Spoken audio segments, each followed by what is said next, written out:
some of the essential things. So let me share first my screen. I already have prepared one screen so that they can know what I want to proceed with them. Okay. Yes, madam, I have made you as host. So now you can share your screen, madam. Yes, sir. Yes, sir.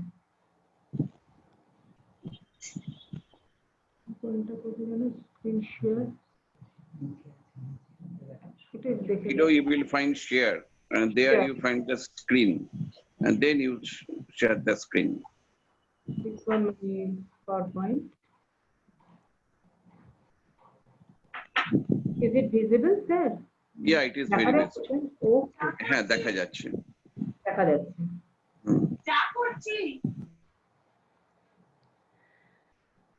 Now, good evening to all participants. Now, first I want to share some of the basic components, okay, regarding to environment, and sometimes I am telling in Bengali and side by side in English. So already Deep is here. Deep is have masters in environment. So I already have PhD degree in geography and another PhD in education from Kollani University. So from geographical side, I am developing my concept. Okay. Now, what is environment? Environment is derived from the French word. The environment is derived from French word environ, meaning encircle or surrounding. In real world, everything that affects an organism during the lifetime is collectively known as its environment.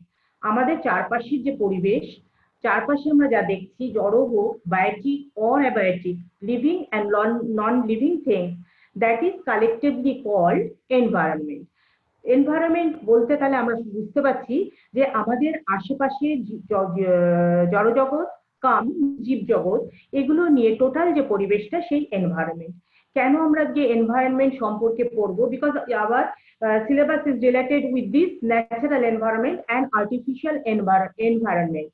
The sum of all physical, chemical, biological, and social factors which compose the surroundings of man is referred to as environment. Now, what is natural environment? আমরা এভাবে ভাগ করি অনেক সময় two types of environments are there. One is physical environment and another one is cultural environment. In geography, it is called two types of environment. Most probably in environmental science, it is also like that. One is natural and other is artificial. So, what is natural environment? The natural environment encompasses the living and non-living things occurring naturally, and it is not artificial. Some examples of natural environment are land, water, air, minerals, forest, wildlife, fish that man can utilize to promote his welfare. So first time we know that when earth comes at the time of origin of earth, যে পৃথিবী তো প্রথম যখন জন্মগ্রহণ করলো তখন আমরা জানি কিছু portion it is due to the collision between two stars. কেউ বলেন যে সূর্যের কাছাকাছি কোনো একটা নক্ষত্র জোরে ছুটে যাওয়ার সময় তখন আমাদের তার কিছু অংশ some portion of the sun deflected from the sun and it becomes cooled down and to form the earth. পৃথিবীর উৎপত্তি তাহলে এইভাবেই হয়েছে যে কিছু একটা নক্ষত্রের পোর্শন সেটা দূরে সরে গিয়ে একটা গোলক পিণ্ড, একটা আগুনের পিণ্ড বাইরে বেরিয়ে এসে ক্রমশ সময়ের সঙ্গে সঙ্গে ধীরে ধীরে এটা তৈরি হলো। তারপর তার উপরে আসলো গাছপালা, জীব, জড়জগৎ সবকিছুই। এটাকে আমরা বলছি হচ্ছে আমাদের ন্যাচারাল এনভায়রনমেন্ট। ন্যাচারাল এনভায়রনমেন্টকে আমরা প্রথমে এভাবে পেয়েছি। সাম এক্সাম্পলস আমি এখানে বলেছি ল্যান্ড, ওয়াটার, এয়ার। কিছু পোর্শন হচ্ছে খুব তাড়াতাড়ি একটু কঠিন হয়ে গেল, সেটাকে আমরা বলছি এবং ফর্ম করছে সেটা ল্যান্ড। আর কিছু গ্যাসীয় পদার্থ, for example hydrogen and oxygen, that comes into water and that occupies the deepest portion of the earth, that is called the water mass. এভাবে আমরা পেলাম land, water mass, and then air. Air কোথায়? That portion which is not become cool, যেটা ঠান্ডা হতে পারলো না, সেটা গিয়ে একটা কি করলো, একটা চাদরের মতো, ইট covers around the earth, that is call atmosphere or year. And minerals, forest, wild life, এগুলো আমি পরে নেক্সট স্লাইডে আসছি হাউ ইট কামস। তো ন্যাচারাল এনভায়রনমেন্ট বলতে আমরা কমপ্লিটলি বুঝতে পারছি যেখানে উইদাউট মানুষের অ্যাক্টিভিটিটা যেখানে নেই, দ্য অরিজিনাল আর্থ, এবং যেখানে human being already live there, but their main source of livelihood is gathering, hunting, like that, without hampering the nature. So, Earth has a number of components like crust, soil, and rocks, etc. It also includes continents, oceans, islands, seas, and rivers, etc. তো আর্থের জন্ম প্রথমে বললাম সূর্যের কিছু অংশ থেকে ছিটকে গেল। তো এই আর্থটা যখন তৈরি হলো, ফার্স্ট যেগুলো heavy material, for example nickel, chromium, এগুলো গিয়ে একদম নিচে জমা হলো। সেগুলো থেকে আস্তে আস্তে অ্যাকর্ডিং টু ওয়েটেজ আমাদের উপরের অংশটা ঠিক জাস্ট লাইক দুধের স্বর, the top portion of the milk, when we boiling this milk, the top portion when it cool down comes just like crust. Then soil, soilটা কিভাবে তৈরি হলো, এই ল্যান্ডটাকে বিভিন্ন ভাবে due to the temperature, pressure, weathering এর মাধ্যমে এটা চেঞ্জ হয়ে সয়েল তৈরি হলো। অ্যান্ড রক, কিছু পোর্শন আর সয়েলে পরিণত হতে পারছে না, কিছু সময় পরে হয়তো হবে। তো এগুলো হচ্ছে আমাদের natural এনভায়রনমেন্টের component. It also includes continents, ocean, island, cis, এইভাবে আমাদের চারপাশে ছড়িয়ে আছে। ফার্স্ট টাইম এটা কিন্তু একসঙ্গে জড়ো ছিল, অল কন্টিনেন্টস আর at first time they are get together in a total mass that is called Pangaea. আমরা টার্মটা বলি তখন Pangaea। Pangaea যখন পৃথিবীর প্রথম আবির্ভূত হলো কন্টিনেন্ট, তখন এরা একসঙ্গে জট বেঁধেছিল। ধীরে ধীরে just like jigsaw of fit, করাতের মতো আস্তে আস্তে ডিউ টু ভাসমান অবস্থায় এরা কি করলো, দুপাশে সরে গেল। সরে গিয়ে আমরা দেখছি প্রাচ্যের দেশ, পাশ্চাত্যের দেশ, western countries and eastern countries. But previously it was not like now. Previously it was segregated, not segregated, it was continued in a mass form, that is called Pangaea. Next, it has 4 basic components: atmosphere, hydrosphere, lithosphere, and biosphere. Atmosphere related to air, hydrosphere related to water, and lithosphere related to crust, rocks, etc. And biosphere, all living beings including human beings. Next, this is the cross section of our earth. This portion is called Nife, nickel, and it is constructed by nickel and ferrous. সবচেয়ে ভারী পদার্থগুলো পৃথিবীর কেন্দ্রে জমা হলো। আমরা যদি এইভাবে একটা সার্কেল করি, এইভাবে যদি একটা সার্কেল দেখি, তাহলে দেখা যাবে এই অঞ্চলে সবচেয়ে বেশি ভারী পদার্থগুলো জমা হয়েছে। এখান থেকে আমরা কি করি, বাইরের থেকে হয়তো মাইনিং এর মাধ্যমে লোহা টোহা এগুলোকে আমরা খনন করে নিয়ে আসি। এই মাইনিং প্রসেসের জন্য আমাদের এনভায়রনমেন্ট পলিউশন হচ্ছে বা নানা রকম ফাটল, পৃথিবীর মধ্যে একটা ডিসব্যালেন্স দেখা যাচ্ছে। আইসোস্ট্যাটিক ব্যালেন্স যেটাকে বলা হয়, সেটা ডিসরাপ্টেড হচ্ছে, সেটা ক্ষতি হচ্ছে। ফার্স্ট হচ্ছে ইনার কোর, এখানে এটা এখনো তরল অবস্থায় আছে। এর উপরে হচ্ছে আমাদের ম্যান্টল বা আউটার কোর্স আমরা বলি। এখান থেকে প্রধানত সমস্ত খনিজ পদার্থগুলো এই নিকেল ফেরাসের থেকে কম, তারা এর উপরে জমা হয়ে আছে। এগুলো ওর হিসাবে আছে, ও আর ই, ওর, ওর মিনস দ্য আকরিক যেগুলোকে আমরা বলি। তার বাইরে আছে অপেক্ষাকৃত কম, এবং একদম উপরে যে অংশগুলো হালকা অ্যালুমিনিয়াম জাতীয় মিনারেল, এবং তার উপরে রয়েছে আমাদের আর্থ ক্রাস্ট। আর্থ ক্রাস্ট এটাকে আবার আমরা কিছু নিচু অংশ আছে সেটা ওশানের দ্বারা ভর্তি, এবং যে উঁচু অংশ রয়েছে সেটাকে আমরা বলছি পাহাড় পর্বত। এগুলো সবই আমাদের এইভাবে ন্যাচারাল এনভায়রনমেন্টটা এসেছে। Next, then what is artificial environment? Another sector of environment is the urban environment. আমরা যদি এনভায়রনমেন্টকে দুভাগে ভাগ করি, একটা রুরাল এবং আরবান, তাহলে দেখা যাবে আরবান এনভায়রনমেন্টটা মানুষ তাদের পছন্দ অনুযায়ী চুজ করেছে, এবং এটা কিন্তু পরবর্তীতে এসেছে, এটা প্রাইমারি নয়। This environment basically comes through the process of urbanization. and such environment is an artificial one and not a natural one. It is completely man-made phenomena. Urbanization, on the other hand, emerged as a phenomena contributing to the problem of environmental pollution. আমি এখানে দুটো theory বলবো। In any subject, there are contradictory theories. In philosophy, if you go, there is rationalism, empiricism. Rationalism যেটা বলছে যে আমার ভিতর থেকে আসছে একটা ইনেট আইডিয়া, কিন্তু এমপিরিসিজম বলছে no, it's not like that, আমরা থ্রু অবজারভেশনে কিছু শিখছি। Same thing happens in psychology. সাইকোলজিতে আমরা বিহেভিয়ারিজম বলছি, সরি রিয়ালিজম বলছি, ন্যাচারালিজম বলছি, বা আইডিয়ালিজম ভার্সেস ন্যাচারালিজম, দুটো একদম তীব্র দুই দিকে। আবার যদি আমরা সোশিওলজিতে বলি, ইন্ডিভিজুয়ালিজম ভার্সেস সোশিয়ালিজম। সমস্ত সাবজেক্টে আমাদের দেখি দুটো পরস্পর বিরোধী কন্ট্রাস্ট থিওরি থাকে।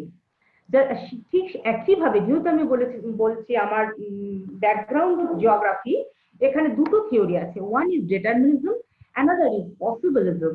ডিটারমিনিজম বলছে যে আমি পৃথিবী যেভাবে তৈরি হয়েছে তারপরে পৃথিবীর চাহিদা অনুযায়ী আমি নিজেকে ডেভেলপ করছি, নিজে গ্রোন আপ হচ্ছে, হিউম্যান সিভিলাইজেশনে গ্রোন আপ হচ্ছে, সেটাকে আমরা বলছি ডিটারমিনিজম। আর পসিবিলিজম কাকে বলছি, না নেচার আমাকে যা দিচ্ছে তা যথেষ্ট নয়, it's not enough that what nature gives us. We have to interact directly with the nature to collect more, আরো বেশি চাই, আরো বেশি চাই।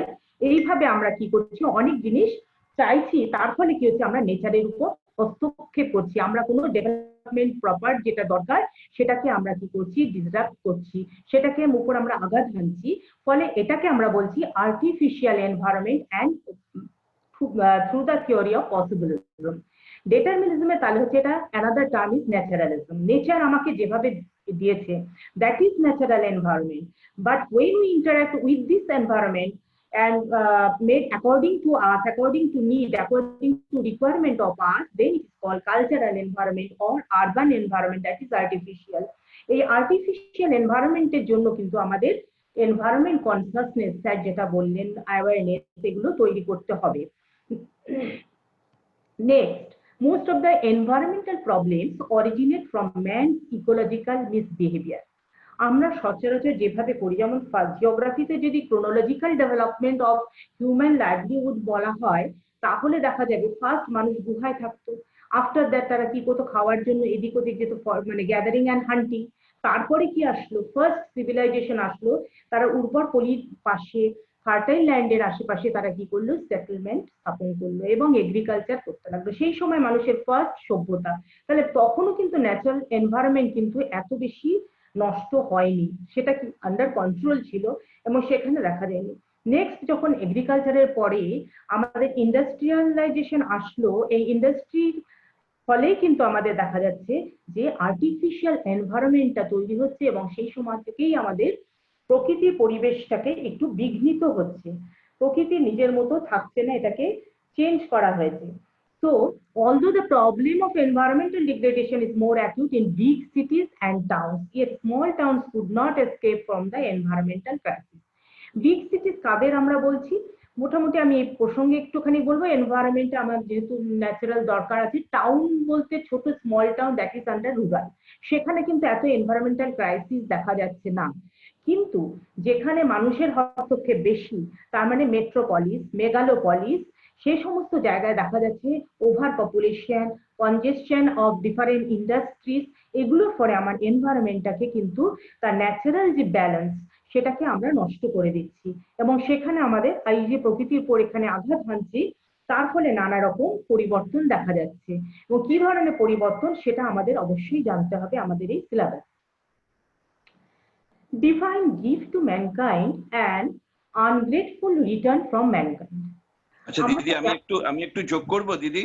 হ্যাঁ করুন স্যার। হ্যাঁ, সেটা আপনি যেটা সুন্দর করে বোঝালেন আমাদেরকে, সেই প্রসঙ্গে আমি বলছি সেটা হচ্ছে যে ভূমধ্য সাগরের পাশে ইটালি শহরটা তৈরি হয়েছে। ইটালির ওখানে আপনি যদি দেখেন, সেখানটায় তার ভেতর দিকে একটা ক্যানেল তৈরি করে দিয়েছে, যেখানে আপনার রিভার মানে ওই ভূমধ্য সাগরের, হ্যাঁ ওই হ্যাঁ বলুন দিদি। সুয়েজ ক্যানেলের কথা বলছেন? হ্যাঁ, যে ক্যানেলটা হয়েছে সেটা ছাড়া বাকি অংশগুলো পুরো আপনার ন্যাচারাল এনভায়রনমেন্টকে টোটালি কন্ট্রোল মানে করে দিয়েছে আপনার আরবানাইজেশন করে। এবং যদি আমরা আজকে করোনার পরিবেশ দেখি, আমরা দেখতে পাবো যে মার্কেটিং এর জন্য চায়না প্রথম ল্যান্ড করেছিল ইটালিতে, এবং ইটালিতেই কিন্তু করোনা সবচেয়ে বেশি স্প্রেড করেছিল প্রথম দিকটায়। এখন কি অবস্থা জানি না। সুতরাং আমরা যতই বেশি আমাদের ন্যাচারাল এনভায়রনমেন্টকে ডিগ্রেড করে দেব, তখনই কিন্তু আমাদের অন্য ভাইরাস বা অন্যান্য যে সমস্ত প্রবলেমগুলো তখনই আমাদের অ্যারাইভ করছে এখানে। থ্যাংক ইউ দিদি, এবার কন্টিনিউ করুন। আচ্ছা, আপনি আমাকে যেখানে মনে হবে স্যার খুব ভালো লাগলো, এগুলো তাহলে পাশাপাশি আলোচনা করলে সুবিধা হবে। This is the creation of god who has আপনি যখন বলছেন তার সাথে যদি একটু আলোচনাটা হয় না, তা না হলে জিনিসটা ওয়ান ওয়ে হয়ে যাচ্ছে। হ্যাঁ, ওদের কাছেও, হ্যাঁ স্যার, ওদের কাছেও ভালো লাগবে সেটা। হ্যাঁ হ্যাঁ, ঠিক আছে দিদি, আপনি পড়ুন। Okay. This is the creation of God who has showered his grace and divinity for the benefit of the mankind. এত সুন্দর প্রকৃতি আমাদের সামনে প্রদান করেছে, কিন্তু সেই প্রকৃতিকে মানুষ কিভাবে ব্যবহার করছে? Selfish man is ever aggressive, always exploiting and harnessing nature for is comfort and development. এখানে কিন্তু পসিবিলিজম চলে আসছে যে আমরা আরো চাই। There is a constant action and interaction going on between the greedy man and passive faultless nature. এখানে কিন্তু প্রথম সংঘাত। আমি প্রথমে বলেছিলাম আরবান কালচার, আরবানাইজেশন। যারা জিওগ্রাফি নয়, আরবানাইজেশন আমরা অনেক সময় বলি। আরবানাইজেশনের ক্ষেত্রে হচ্ছে একটা ছোট টাউন আর একটা ছোট টাউন পাশাপাশি আছে, যেমন বিধাননগর। খুব আগে যদি দেখেন স্যার, বিধাননগর একদম আইসোলেটেড ছিল, ক্যালকাটা আলাদা ছিল, সাউথ ক্যালকাটা আলাদা ছিল। এগুলো সব স্মল টাউন প্রথমে ছিল, কলকাতা, সুতারুটি গ্রাম, যেগুলো আমরা শুনে এসেছি। তারপরে আস্তে আস্তে মানুষ যখন এভাবে বড় হয়ে দেখা যাচ্ছে, মানুষ যখন হস্তক্ষেপ করছে পার্শ্ববর্তী অঞ্চলে, এইভাবে স্প্রেড করতে করতে একটা টাউন আর একটা টাউনকে গিলে ফেলে, এবং এটাকে আমরা বলি কোনারবেশন, আরবান গ্রোথ। ফলে কি হচ্ছে, একটা ছোট্ট টাউন আর একটা বড় টাউনকে নিয়ে বড় একটা মেট্রোপলিস তৈরি হয়, বড় সিটিজ তৈরি হয়, আরো বেশি বড় হয়ে গেলে মেগালোপলিস তৈরি হয়। এইভাবে আমাদের কি হচ্ছে, অরিজিনাল ছোট শহর যেগুলো সেলফ সাফিসিয়েন্ট গ্রাম ছিল, সেলফ সাফিসিয়েন্ট কালচার ছিল, সেগুলো কিন্তু ধ্বংসপ্রাপ্ত হয়। এবং সেখানে কি হচ্ছে, ভার্টিক্যাল মোবিলিটি, হরাইজন্টাল মোবিলিটি, বিভিন্ন জিনিসগুলো আমরা পড়ি, সেগুলো দেখা যায়। ফলে কি হচ্ছে, আমি অ্যাড করি দিদি, একটু আমি অ্যাড করি। হ্যাঁ, খুব ভালো লাগছে। আজকে আনন্দবাজার পত্রিকায় দিয়েছে যে সরকার একটা প্রকল্প নিয়েছে যে নিউ টাউনে যদি কেউ বাড়ি করতে চায় তাকে কিন্তু আগে গাছ লাগাতে হবে। খুব ভালো প্রস্তাব, খুবই ভালো প্রস্তাব। খালি কম্পিউটারাইজেশন করলে হবে না, প্রত্যেকে বাড়ি বাড়াচ্ছি আমরা ভার্টিক্যালি এবং হরাইজন্টালি, কিন্তু সেখানে আমরা কোনো গাছপালা করছি না। ডিফরেস্টেশন করে আমরা কি করছি, কনক্রিটাইজেশন করছি। তার ফলে কিন্তু আমার আরবানাইজেশন এমন বাজে ব্যাডলি এফেক্টেড হচ্ছে আপনি দ্য এনভায়রনমেন্ট।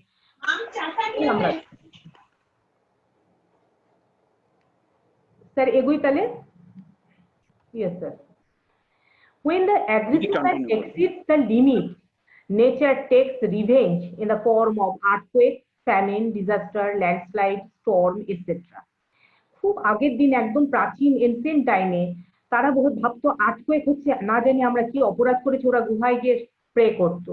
ফ্যামিন দুর্ভাগ্য হচ্ছে কোনো একটা ঠাকুরের দেবতার পূজা এইভাবেই এসছে, বরুণের পূজা, জলের দেবতার পূজা, অগ্নির পূজা, এইভাবে তারা কিন্তু ন্যাচারাল ডিজাস্টার যেগুলো earthquake, famine, disaster, landslide, storm, এগুলো তো মানুষের ইয়ে ছিল না, ক্ষমতা, মানুষও তখন অল্প বিরল ছিল।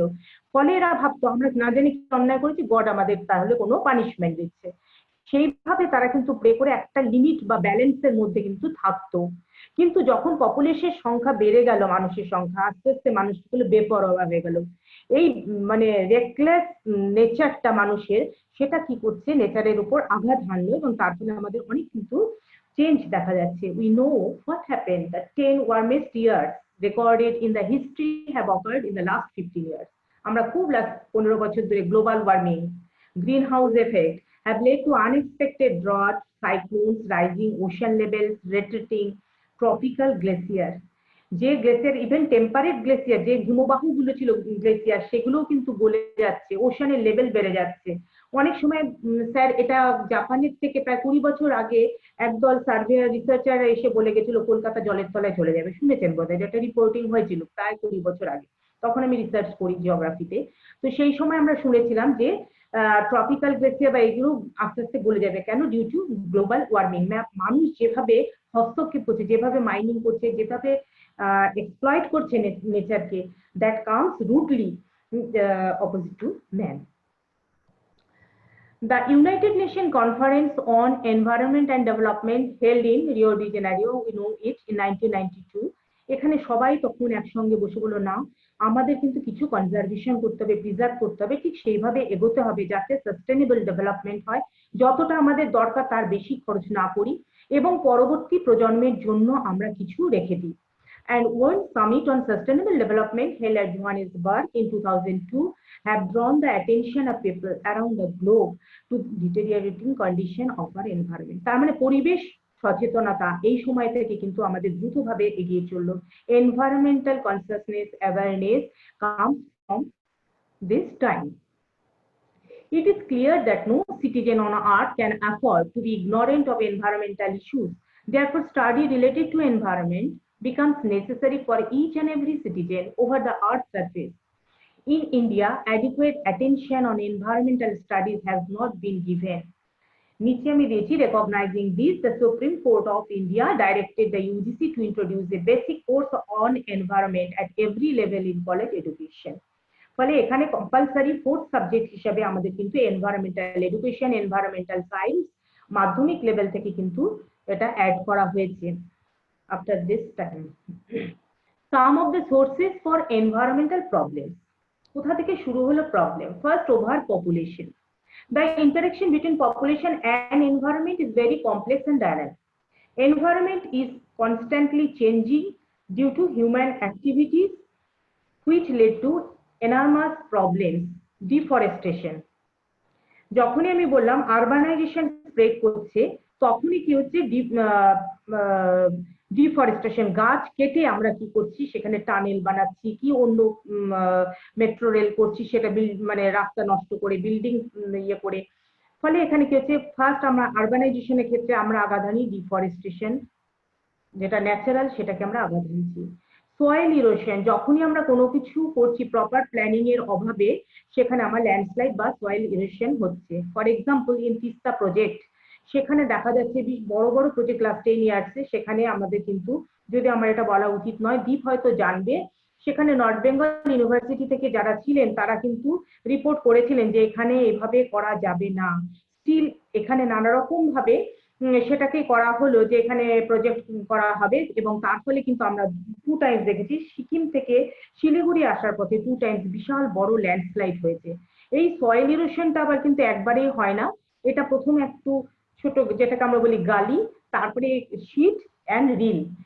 শীট ইরোশন মানে uniform removal of soil from the earth surface, সেটা আমাদের হয় হেভি রেনফলে। হেভি রেনফল কখন আমাদের হবে?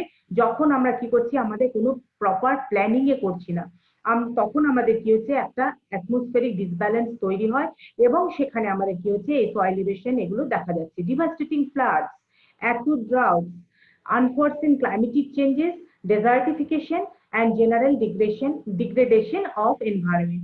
এইভাবে প্রকৃতির উপর মানুষ হস্তক্ষেপ করছে। যখন মানুষের পপুলেশন সংখ্যা নির্দিষ্ট যদি হয়, এক্সপেক্টেড পপুলেশন যদি থাকে, তখন আমাদের এটা অসুবিধা হয় না। কিন্তু যখনই আমাদের পপুলেশনের সংখ্যা কিছু কিছু জায়গায় বেড়ে যাচ্ছে, মানে ডিউ টু ইন্ডাস্ট্রিয়ালাইজেশন হতে পারে, এক জায়গায় অ্যাগ্লোমারেশন হচ্ছে, এক জায়গায় ক্লাস্টার্ড হচ্ছে, তখন দেখা যাচ্ছে সেখানে intensity of work on the earth এটা বেড়ে যাচ্ছে। ফলে সেখানে কি হচ্ছে, নানা রকম সমস্যা দেখা যাচ্ছে, এবং সেখানে কি হচ্ছে, আমাদের ডিফরেস্টেশন, সয়েল ইরোশন এই ধরনের সমস্যাগুলো থেকে নানা আরবান যে প্রবলেম সেগুলো অ্যারাইজ করছে। এর মধ্যে আমি বলছি some of the issues like the rapid population growth and high fertility among the poor masses lead to more pressure upon the natural resources and deterioration of the environment. এটা আমাদের জানাই উচিত, ওদের আর অন্য কোনো এনজয়মেন্টের ব্যাপার থাকে না, ওরা নিজের অল্প জায়গায় যে কিছুই যেভাবে থাকুক না কেন, এই সমস্ত পোর ফ্যামিলির মধ্যে সবচেয়ে বেশি আমরা দেখেছি যে লোক সংখ্যা বৃদ্ধি হার, rapid rate of morbidity, mortality and morbidity, okay, mortality rate আমাদের কমে যাচ্ছে। ফলে এই সমস্ত জায়গা ওভার পপুলেশন কি হচ্ছে, আমাদের এনভায়রনমেন্টের উপর একটা আঘাত আনছে। The environmental issues, for example, poverty, hunger, malnutrition should be given first priority. এক্ষুনি দীপ আমার বোধহয় প্রসঙ্গক্রমে বললেন মেন্টাল হেলথ নিয়ে উনি কাজ করছেন বা এমনি হেলথ ইয়ে নিয়ে, ফলে কোন জায়গায় ম্যালনিউট্রিশন বেল্ট এবং পভার্টি বেল্ট এগুলো থেকে দেখা গেলেই বোঝা যাবে। এটার মধ্যে অন্যতম কারণ হচ্ছে যে যখনই আমরা একটা বড় আরবান টাউন বা কোনো সিটিজ মেট্রোপলিস এগুলো গড়ে তুলি তখনই সেখানে slum area around the periphery গড়ে ওঠে। এই স্লাম এরিয়ার মধ্যেই কিন্তু সবচেয়ে বেশি এই ধরনের প্রবলেম অ্যারাইজ করে। এই জন্য আমাদের দরকার এই সম্পর্কে কিছু কনসাস হওয়া বা একটু অ্যাওয়ারনেস তৈরি করা। The quality of environment can be improved in any region. Migration of population from natural environment to another or from rural to urban also leads to rapid environmental degradation. However, rapid growth of population creates chronic problems like malnutrition, unemployment, poverty. এই ধরনের problem গুলো জানার জন্য আমাদের কিছু ধরনের অ্যাটিটিউডটাকে জানতে হবে বা সেখানে আমাদের তাদের বিলিফ কি কি রয়েছে, কি ধরনের পরিবর্তন দরকার, তাদের ভ্যালুস কিছু চেঞ্জ করা, এগুলো আমার মনে হয় একটু দরকার আছে। দিদি একটু বলি, হ্যাঁ বলুন দিদি একটু বলি, বলুন বলুন স্যার। Yes sir. হ্যাঁ, সেটা হচ্ছে যে আমি বসিরহাটে কাজ করেছিলাম। বসিরহাটে ক্লাইমেটিক চেঞ্জ নিয়ে আমি একসময় রিসার্চ করেছিলাম। তো সেখানে ক্লাইমেটিক চেঞ্জে গিয়ে আমি দেখেছিলাম যে ওখানে যে ইছামতি নদীটা রয়েছে পাশ দিয়ে যাচ্ছে, সেই ইছামতি নদীকে বিভিন্নভাবে মিসইউজ করা হয়েছে। আরবানাইজেশন এসে মিসইউজ করেছে। ইছামতি নদীতে যেভাবে ভালো মাছ আসতো সেই মাছগুলো, আর ওই জেলেদের সঙ্গে কথা বলেছিলাম, বসিরহাটের একটা বড় বাজার আছে, সেই বাজারে মাছওয়ালাদের সাথে কথা বলেছিলাম, তারা বলছিল যে আগে অনেক ভালো ভালো মাছ আসতো আমাদের এখানে, এখন আর সেরকম মাছ আসে না। এবং আমাদের এখানে আরবানাইজেশনটা এত বেড়ে গেছে, আমি বসিরহাটের যে সমস্ত স্লাম এরিয়া সেখানেও আমি গিয়ে কথা বলেছি, তাদের বাড়িতে কিছুক্ষণ থেকে গল্প করে তাদের সঙ্গে, এগুলোকে বলে ফোকাস গ্রুপ ডিসকাশন, আমার স্টুডেন্টরা পরে এগুলো জানতে পারবে, যে আমি সেখানে ওইভাবে ফোকাস গ্রুপ সব ডিসকাশন করেছি স্লাম এরিয়াতে গিয়ে গিয়ে। তো ওইখান থেকে আমি দেখেছি যেটা আপনি বললেন যে এই যে আরবানাইজেশনটা বাড়ছে এবং এই মাইগ্রেশন অফ দ্য পপুলেশন, একটা বড় পপুলেশন কিন্তু বাংলাদেশ থেকে ওখান চলে এসেছে বসিরহাটে, এবং সেটা রেগুলার ঘটনা।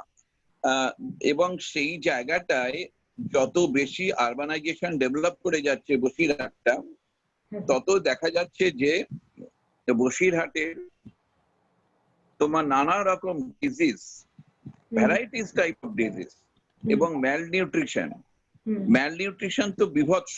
আমি ওমেনদের নিয়ে যখন কাজ করছিলাম, ওমেনদের নিয়ে ফোকাস গ্রুপ ডিসকাশন করছিলাম, তখন তারা, আমি দেখছিলাম সবাই ম্যালনিউট্রিশনের সঙ্গে যুক্ত, এবং অ্যাওয়ারনেস একেবারে নেই বললেই চলে। ঘরের মধ্যেই মানে রান্নাও হচ্ছে, ধোঁয়া ছড়াচ্ছে, সেখানে কচি বাচ্চা, সেও শুয়ে আছে, ভদ্রমহিলা জলের মধ্যে আর্সেনিক, এই ধরনের প্রবলেম গুলো ওখানে আছে। আর্সেনিক প্রবলেম আবার জলের মধ্যে রয়েছে, সেটাও একটা হতে পারে, সেটাও একটা কারণ হতেও পারে, আর্সেনিকের ফ্যাক্টরটাও একটা হতে পারে।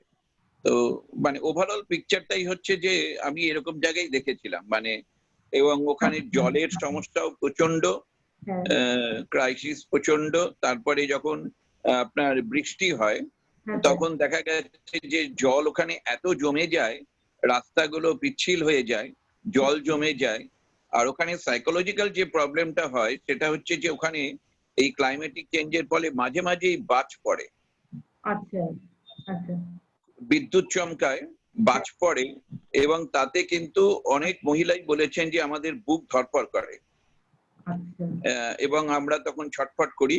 আরেকটা যেটা হয়, হ্যাঁ সেটা ওনারা বলেছিলেন, আরেকটা যেটা হয় সেটা হচ্ছে যে এখানে দেখেছিলাম যে ওরা কোথাও যাবে, ধরুন কলকাতায় আসবে, সেটা আসতে ওরা ভয় পায়, কারণ যদি কলকাতা থেকে ফিরতে না পারি, বা আমি হয়তো আসলাম, এসে আমি দেখলাম যে চারদিকে জলে জলময় হয়ে গেছে, আমি আর কিছু হাঁটাচলা করতে পারবো না, কারোর বাড়িতে যেতে ওদের কাছে ভয় লাগে, মানে সোশ্যাল রিলেশনশিপ গুলো সেইগুলো তারা করতে পারে না। বসিরহাটের কিন্তু এতটাই প্রবলেম, এবং মাইগ্রেশন তো মারাত্মক মাইগ্রেশন, এবং বসিরহাটটা আপনার এই সময় আপনার বাংলাদেশ এবং ভারতের বর্ডারে বসিরহাটটা একটা বিশাল বড় মার্কেটিং জোন। ইকোনমিক জোন বলতে গেলে বসিরহাটটাকে বোঝায়, এবং বসিরহাটের ডেভেলপমেন্টটা এইভাবেই মানে হচ্ছে আর কি। সুতরাং এটা হচ্ছে আমার মানে আপনি যেগুলো বললেন তার সাথে একটা আমি লিঙ্ক করলাম। একইভাবে আমি আবার আপনার সাথে অ্যাড করছি স্যার, এখানে যেমন তিস্তার উত্তরবঙ্গে যারা বেড়াতে এসেছে এই অঞ্চলে বরেলি মাছ নাম করা, এই অঞ্চলে নদিয়ালি মাছ নাম করা। নদিয়ালি মাছ তো এক্সটিংক্ট, এটা তো আর পাওয়াই যাচ্ছে না। বরেলি মাছ সেটাও আলিপুরদুয়ারের মধ্যে লিমিটেড। ফলে এখানে দেখা যাচ্ছে যে আমরা এই সমস্ত আমাদের আরবানাইজেশন বা বিভিন্ন ইন্ডাস্ট্রিয়ালাইজেশনের মাধ্যমে আমরা এমন কিছু, এখানে তো বড় ইন্ডাস্ট্রি নেই, কিন্তু সামহাও কিছু এমন প্রবলেম চলে এসছে যার জন্য এগ্রিকালচার এমন ফার্টিলাইজার ইউজ করছি, পেস্টিসাইড, এগুলোর মাধ্যমে কিন্তু এই পুরো ফিশ গুলো আর পাওয়া যাচ্ছে না এই টাইপের। আর একটা যেটা বললাম এখানেও হয়েছে 3 বিঘা করিডর, যেটা এখান থেকে প্রচুর পরিমাণে বাংলাদেশ থেকে রিক্সাওয়ালা বা গরুপাড়া পাড় এগুলো সব হয়েছে। 3 বিঘা যে জায়গাটার নাম শুনবেন চ্যাংরাবাধা, এই সমস্ত জায়গা বাইরের থেকে ইমিগ্রেশন প্রচুর পরিমাণে হচ্ছে।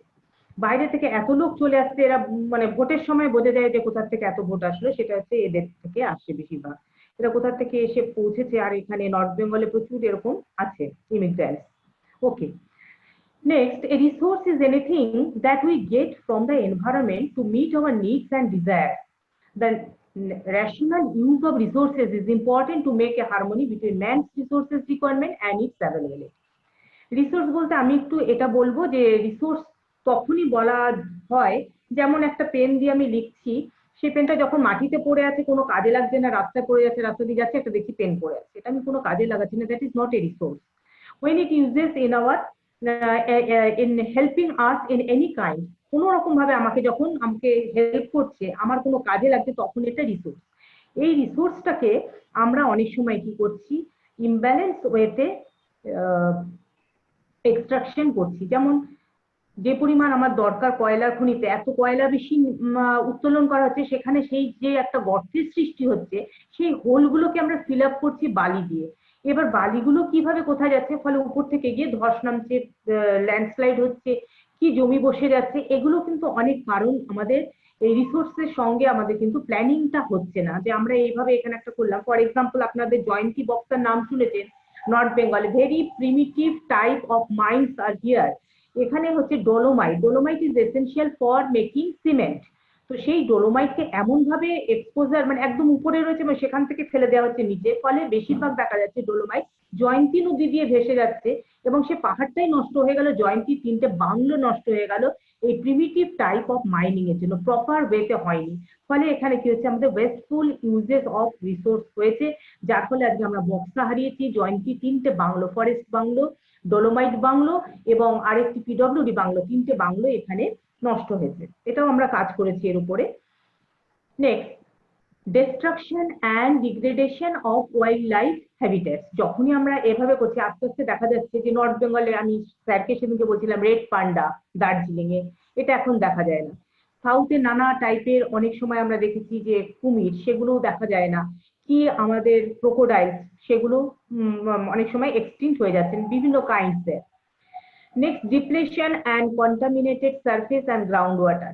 গ্রাউন্ড ওয়াটার অনেক সময় দেখা যাচ্ছে আরো নিচে চলে যাচ্ছে, সেটার কারণও অনেকটা আছে, এটা আমি একটুখানি এক্সপ্লেন করব।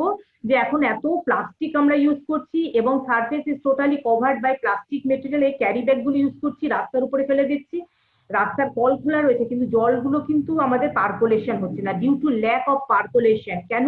উপরটা পুরোটাই আমাদের, বেশিরভাগ দেখবেন 5 কাঠা জমি এখানে যদি থাকে, তার 3 কাঠা জমির মধ্যেই হচ্ছে প্লাস্টিক ব্যাগ ফেলা, ক্যারি ব্যাগ ফেলা, সেগুলোকে প্রপার ওয়েতে নর্থ বেঙ্গলে কোনো ইয়ে করা হয় না, মানে কি বলবো, ডিসপোজাল কোনো ব্যাপার সেরকম নেই প্রপার ওয়েতে। যেমন আমরা দক্ষিণবঙ্গে গিয়ে দেখেছি, কলকাতার ওখানে ধাপার ওইখানে আমরা বিভিন্ন ভাবে এটাকে রিসাইক্লিং করা হয়।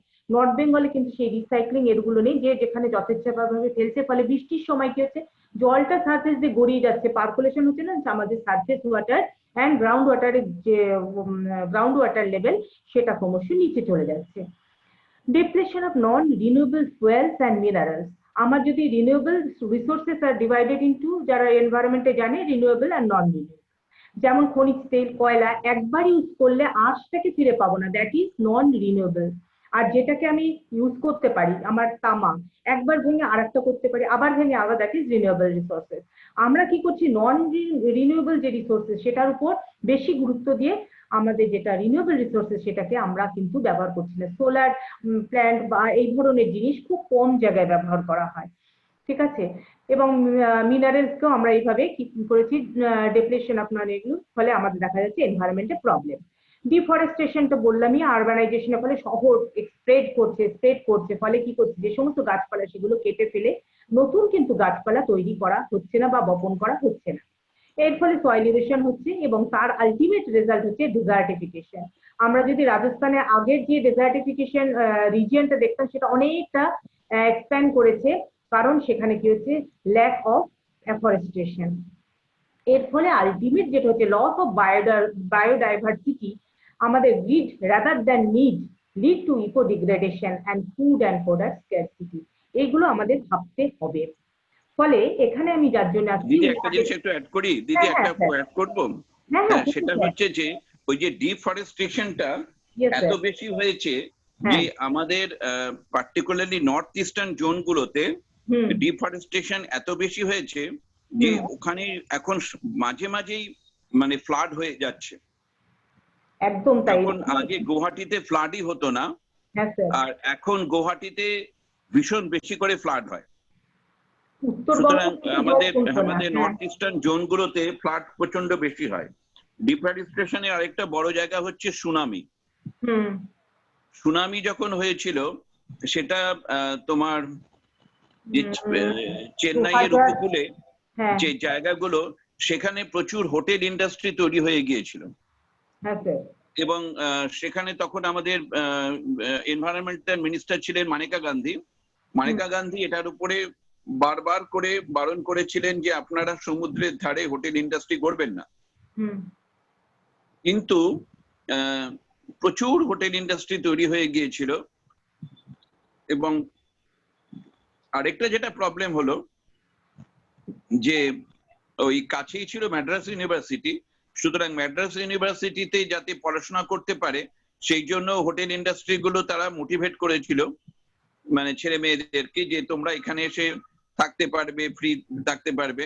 এবার মাঝখান দিয়ে যেটা হলো সেটা হচ্ছে যে সমুদ্রের ধারে যে জঙ্গলটা ছিল সেই জঙ্গলটা নষ্ট হয়ে যাওয়ার ফলে যখন সুনামিটা হলো তখন কিন্তু ওই সমস্ত হোটেলগুলো জলের তলায় ভেসে চলে গেছে। বাধা দিতে পারলো না, গাছগুলো, কাজ তো নেই না, তখন আর কিছু করতে পারলো না। কিন্তু সেখানে যদি গাছ থাকতো তবে হয়তো সুনামিটা অতটার ক্ষতি হয়তো করতে পারতো। হ্যাঁ, ইন্দোনেশিয়াতেও একই প্রবলেম হচ্ছে। ইন্দোনেশিয়াতেও ওই রকম ভাবে ডেভেলপমেন্ট প্রচন্ড হয়েছে এবং ইন্দোনেশিয়া আফেক্টেড হয়েছে সুনামির দ্বারা। ডিফরেস্টেশন যে জায়গাগুলোতেই হয়েছে, মানে সমুদ্রের ধারে যতগুলো জোন আছে সেইগুলোতে যদি ডিফরেস্টেশন বেশি হয় তবে কিন্তু সমুদ্রকে রক্ষা, মানে সমুদ্র থেকে বাঁচানো যাবে না। মোনালিসার ওখানে কোরাল উপকূল অঞ্চল যেগুলো, মোনালিসা, হ্যাঁ রাইট, ওড়িশার উপকূলে তো হয়ে গেল পরপর, এটাও একটা কারণ। হ্যাঁ, অবশ্যই ওটা একটা বড় কারণ, কারণ ওখানে অনেকগুলো মিনারেলস, যেহেতু উড়িষ্যাতে হচ্ছে একটা মিনারেল জোন এবং প্রচুর মিনারেলস ওখানে পাওয়া যায়, তার জন্য ওখানে ইন্ডাস্ট্রি প্রচুর গড়ে উঠেছে এবং সুতরাং আমার যেটা মনে হয়েছে সেটা হচ্ছে যে যত এনভায়রনমেন্টাল সায়েন্স সম্পর্কে মানুষের নজর আসবে ততই মানুষ কিন্তু এটা জানতে পারবে, বুঝতে পারবে। এবং আমাদের এই কোর্সের মূল জায়গাটাই হচ্ছে সেটাই, যে তোমরা এনভায়রনমেন্টাল অ্যাটিটিউড স্টাডি করো। স্টাডি করলে দুটো এফেক্ট হয়, একটা এফেক্ট হয় যে তোমার পার্সোনাল এফেক্ট, আরেকটা হচ্ছে যে কোশ্চেনিয়ারটা ফিল আপ করছে তার মনেও কিন্তু তুমি একটা জিনিস নাড়া দিচ্ছ, যে দেখো এটা কি তুমি ভাবছো, এটা কি তুমি কি করছো। এই ভাবটা যখন তার মনের মধ্যে ঢুকবে তখন কিন্তু সেটা লার্জ গ্রুপ অফ পিপলের মধ্যে চলে যাচ্ছে। আর এটাকে কিন্তু কখনোই তোমরা মনে করবে না যে এটা শুধুমাত্র তোমাদের কোর্স। তোমাদের এই কোর্সের মাধ্যমে আমরা কিন্তু মাসের কাছে পৌঁছে যাচ্ছি, যে মাস কিন্তু তখন অ্যাওয়্যার হয়ে যাচ্ছে, না এটা তো আমি করি, এটা তো আমি করি না। এটা আমি লাইক করি, এটা আমি লাইক করি না, এই যে ভাবতে সাহায্য করছে। একটা দিনের জন্য, কিছুক্ষণের সময়ের জন্য তারা একটু ভাবছে, সেই ভাবনাটাই কিন্তু তাকে পরবর্তীকালে কোনো এক সময় হেল্প করবে এনভায়রনমেন্টাল মানে সায়েন্সের প্রতি ইন্টারেস্টটা গ্রো করতে, প্রো এনভায়রনমেন্টাল অ্যাটিটিউডটা তাকে ডেভেলপ করতে সাহায্য করবে। তো এগুলো হচ্ছে আমার ভাবনা। ঠিক আছে দিদি, পড়ান আপনি। আমি আর একটু বলছি, ডিফরেস্টেশনের সঙ্গে উড়িষ্যার যেটা বললেন, ওখানে কিন্তু আরেকটা ব্যাপার আছে স্যার। একটা তো আমাদের ধরুন টুয়ার্ডস নর্থ ইস্ট একটা মনসুন যায়, আবার এটা ফিরে আসে, রিট্রেটিং মনসুন বলে, সেটা কিন্তু ইস্ট কোস্ট, যেটা ইস্ট কোস্টে গিয়ে আমরা আঘাত করে। ফলে এখানে যদি আমি বন্দর বেশি বানিয়ে দিচ্ছি, ঠিক আছে, বা এক্সপেনশন হয়ে যে আমাদের বিভিন্ন বন্দরগুলোকে আমরা বাড়াচ্ছি বা অন্য ইন্ডাস্ট্রিয়ালাইজেশনের জন্য আমরা অনেক কাজ করছি, ফলে উপকূলে গাছপালা কিন্তু থাকছে না। That is another cause of এই যে বিভিন্ন আপনি যেটা বললেন সুনামি হতে পারে বা অন্য আদার যে ঝড় স্টর্ম, হ্যাঁ, বা কিছু ফ্লাড, এগুলো কিন্তু আর একটা কারণ হচ্ছে আমাদের এই রিট্রিটিং মনসুনকে কিন্তু আমাদের একটু বাধা দিতে হবে। সেখানে কিন্তু একমাত্র ফরেস্ট তৈরি করলে along the coast it may be possible to some extent হতে পারে। আর সয়েল ইরোশনের ক্ষেত্রে খুব দেখা যাচ্ছে বেশি, এটাও আমাদের মানে কিছু ইয়ে হচ্ছে, যেমন আগে দার্জিলিং এ ব্রিটিশরা যেভাবে ওরা সেটেলমেন্ট তৈরি করেছিল, তার দেখবেন দুটো আপল্যান্ডের মাঝখানে ভ্যালি যেখানে সেখানটায়। এখন কিন্তু কি হচ্ছে কি, আপল্যান্ডের মধ্যে এখানে মানে মাল্টি স্টোরি বিল্ডিং হয়ে যাচ্ছে, ফলে ব্যালেন্স রাখতে পারছে না, ল্যান্ডস্লাইড হচ্ছে, সয়েল ইরোশন হচ্ছে, এবং মেজর সয়েল ইরোশন, গালি ইরোশন যেটাকে বলা হয়, তার ফলে ক্ষেত্রে সবচেয়ে বেশি ক্ষয়ক্ষতি হচ্ছে। এগুলো আমাদের সমস্যার জন্য আমি পরে দিয়েছি, we have a very important role to play in dealing with the global issues and bring about positive changes in existing mode of thinking and beliefs, values, attitudes and customs. এটা হচ্ছে আমাদের ট্রেন্ড। আমাদের aware হতে হবে to help individuals and social groups acquire an awareness of and sensitivity to the total environment and its allied problems. এই awareness first, তারপরে দিয়েছি knowledge to help individuals and social groups acquire basic understanding of the total environment and it's associated problems. Knowledge করে তবেই তো আমরা implement করতে পারবো, সেই জন্য আগে আমাদের এই ব্যাপারে নলেজটা থাকা দরকার। Attitude to help individuals and social groups acquire social values, strong feelings for the environment and the. একটা কথা বলবো দিদি, একটু অ্যাড করছি। হ্যাঁ স্যার। আমি গিয়েছিলাম মণিপুরে। আচ্ছা। মণিপুর এবং নাগাল্যান্ডের বর্ডারে। Yes sir.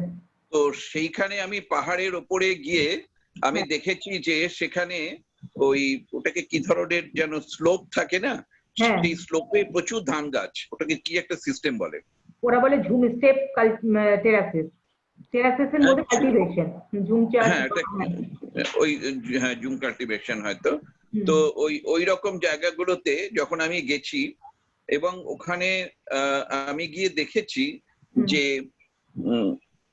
আমাকে অনেকেই আমাকে ঘিরে ফেলেছিল, যারা তাদের বক্তব্য ছিল যে আমাদের কিছু বোঝাতে আসছেন, কারণ আপনি তো কলকাতা থেকে আসছেন, তো কলকাতা তো ইন্ডিয়া নয়, সুতরাং আপনি, হ্যাঁ কলকাতা ইন্ডিয়া নয়, মানে ওরা কিন্তু মানে মণিপুরীরা, মানে আমি যখন ল্যান্ডও করেছিলাম তখন আমাকে জিজ্ঞাসা করেছিল যে আর ইউ ইন্ডিয়ান?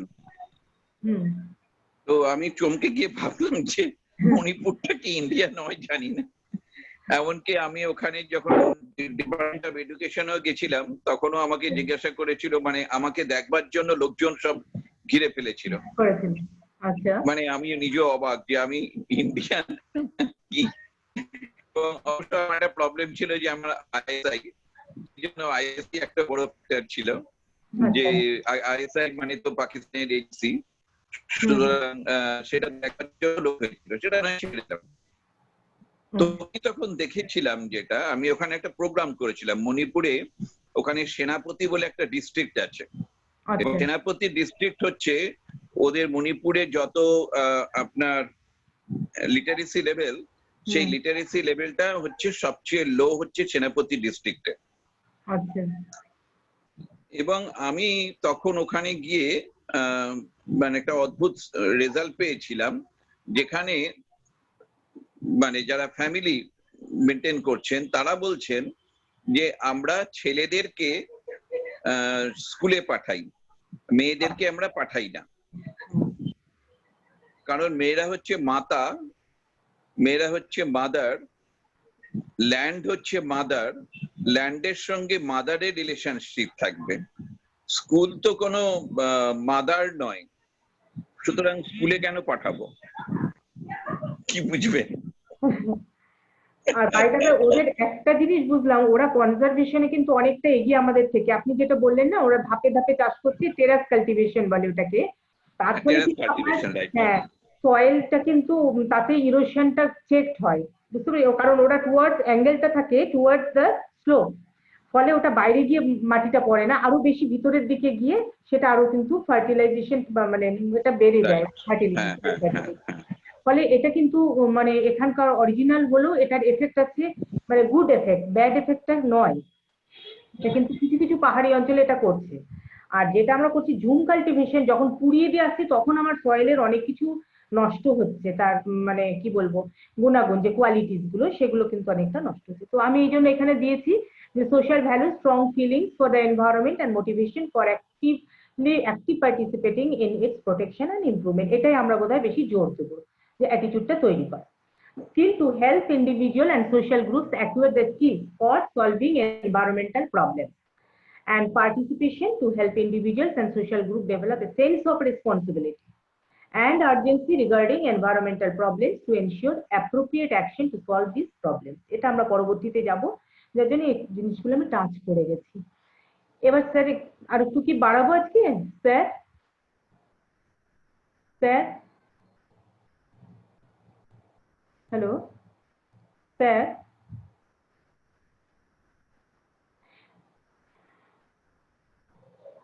আমরা একটু শুরু করলাম তাহলে pollution in the atmosphere and immediate concern for the mankind. আমাদের অ্যাটমসফিয়ার আমরা আগে দেখলাম, তাহলে ফার্স্ট আমি আসবো atmosphere, then hydrosphere, after that lithosphere, তারপরে বায়োস্ফিয়ার। বায়োস্ফিয়ার যখন আসবো ইকোসিস্টেম এটসেট্রা, এইভাবে আমি কম্পোনেন্টকে ভাগ করে নিয়েছি। So earth atmosphere is an envelope of gases extending to a height of 200 kilometers from surface. Atmosphere constitutes a protective cover of gases surrounding the Earth, which sustains life and saves it from unfriendly environment of our outer space. Earth's present atmosphere consists of several layers. That is, most ultraviolet radiation from the sun is absorbed by its stratosphere, which is found primarily in so-called ozone layer, located 17 to 26 kilometers above sea level. Then lower atmosphere, that is troposphere, contains about 70% mass of the atmosphere. It has mainly three categories of gaseous components: major, minor, and trace. Major is nitrogen, oxygen. Minor is argon, carbon dioxide, and trace is neon, helium, and krypton, like that. So first these two region, এই দুটো অংশ আমাদের সবচেয়ে বেশি critical অবস্থা, কারণ mesosphere এখান থেকে আমরা স্ট্র্যাটোস্ফিয়ার, এখানে আমরা বললাম ওজন আল্ট্রাভায়োলেট রশ্মি আমাদের অনেক সময় চলে আসছে, আর ট্রপোস্ফিয়ার হচ্ছে সব ঝড় ঝঞ্ঝা, storm, every kinds of climatic phenomena occurs in this state. এই দুটো জায়গা 20 থেকে 40 কিলোমিটারের মধ্যে। Next, air pollution may be described as the imbalance in quality of air so as to cause adverse effects on the living organism existing on Earth. Primary air pollutants are those emitted directly from identifiable sources.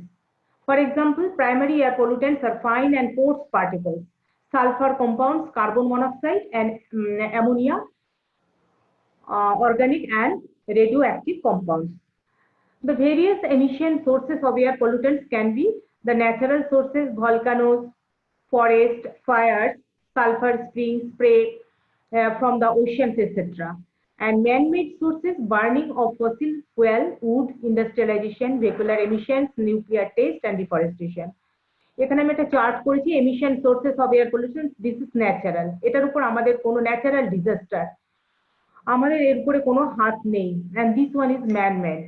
So we have to be aware about this man-made. We have to conserve regarding this, not this. আমরা যদি এই জায়গাটায় বেশি কাজ করি তাহলে এর effect হবে এখানে। ভলকানোস এটা তো ন্যাচারাল ফেনোমেনায় বেরোবেই, যদি যখন পৃথিবী ক্রমশ ঠান্ডা হচ্ছে এবং অনেক সময় হয় ফাঁক ফাটলের মাধ্যমে পৃথিবীর গলিত লাভা, যেটা magma, it comes out on the surface earth crust and forms the volcanoes. Forest fire তো হয়ে গেল আমাদের উত্তরাখণ্ডে, সেদিনকে ইউএসএ তে দেখলাম। তো এটা সামটাইমস হয়, এটাও কিন্তু আমাদের নিজস্ব কিছু করার নেই, কিন্তু আমরা যদি এদিকটা চেক করি, এদিকে কনসার্ন হই, আমরা অ্যাওয়ারনেস বাড়াই এদিকে, তাহলে কিন্তু এটা অনেকটা হেল্প হবে। আমি এখানে দিয়েছি common air pollutants and the sources of health problem কি হয়।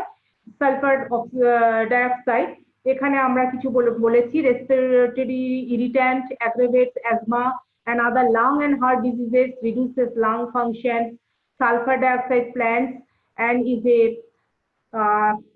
precursor to acid rain. Nitrogen যদি বাড়ে তাহলে inhibits reaction. এই বিভিন্ন sources of pollutants and its effects on our health. This we have to be thought about this. Effect on human beings কি হয়, airborne particles, এগুলো যেমন dust, soot, fumes, এগুলো mist are potentially dangerous for human health. Sulfur dioxide causes intense irritation to eyes, চোখ জ্বালা করা, বিভিন্ন respiratory যে diseases বা swelling and stimulating mucus secretion, এই সমস্ত কিছু, even lung cancer is resulted due to raised levels of sulfur dioxide in the atmosphere.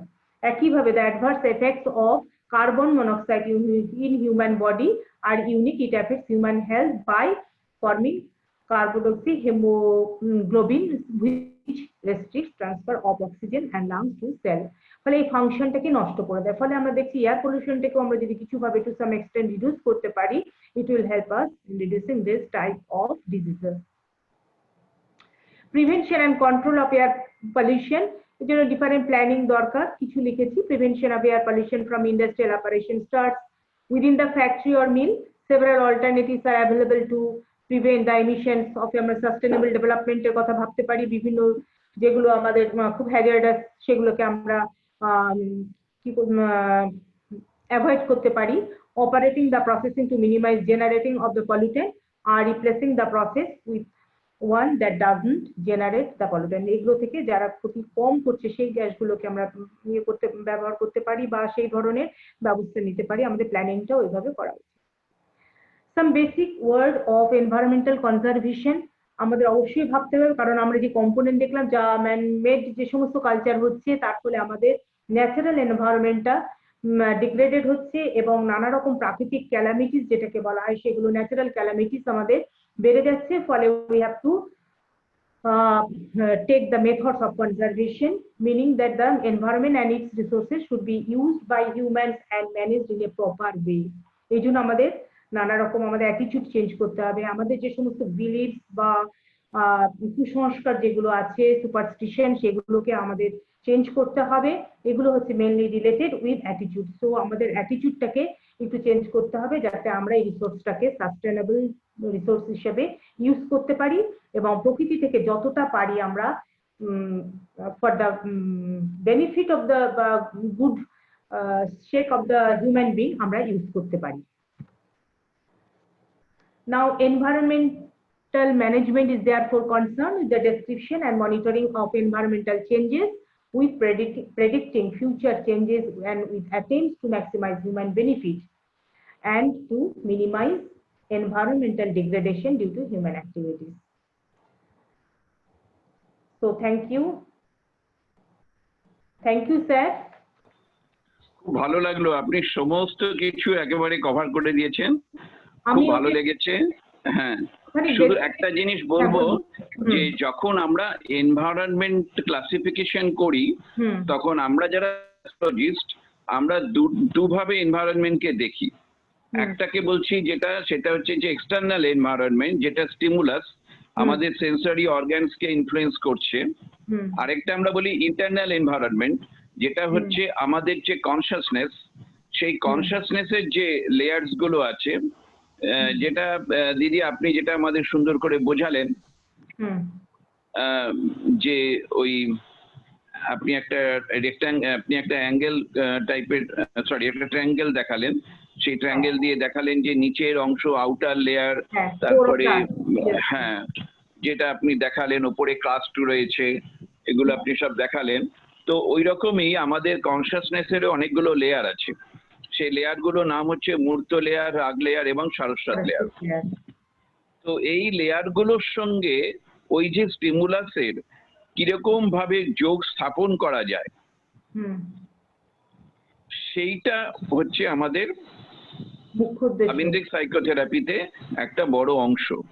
যে এক্সটার্নাল এনভায়রনমেন্ট, তার সাথে আমাদের যে কনসিয়াসনেস, আমাদের যে সাইকোলজিক্যাল এনভায়রনমেন্টটা রয়েছে, সেই এনভায়রনমেন্টের মধ্যে কিভাবে মিলন ঘটানো যায়, সেইটা আমাদের একটা বড় জায়গাই হচ্ছে আমাদের আবিন্দিক সাইকোথেরাপির একটা অংশ, নাম্বার 1।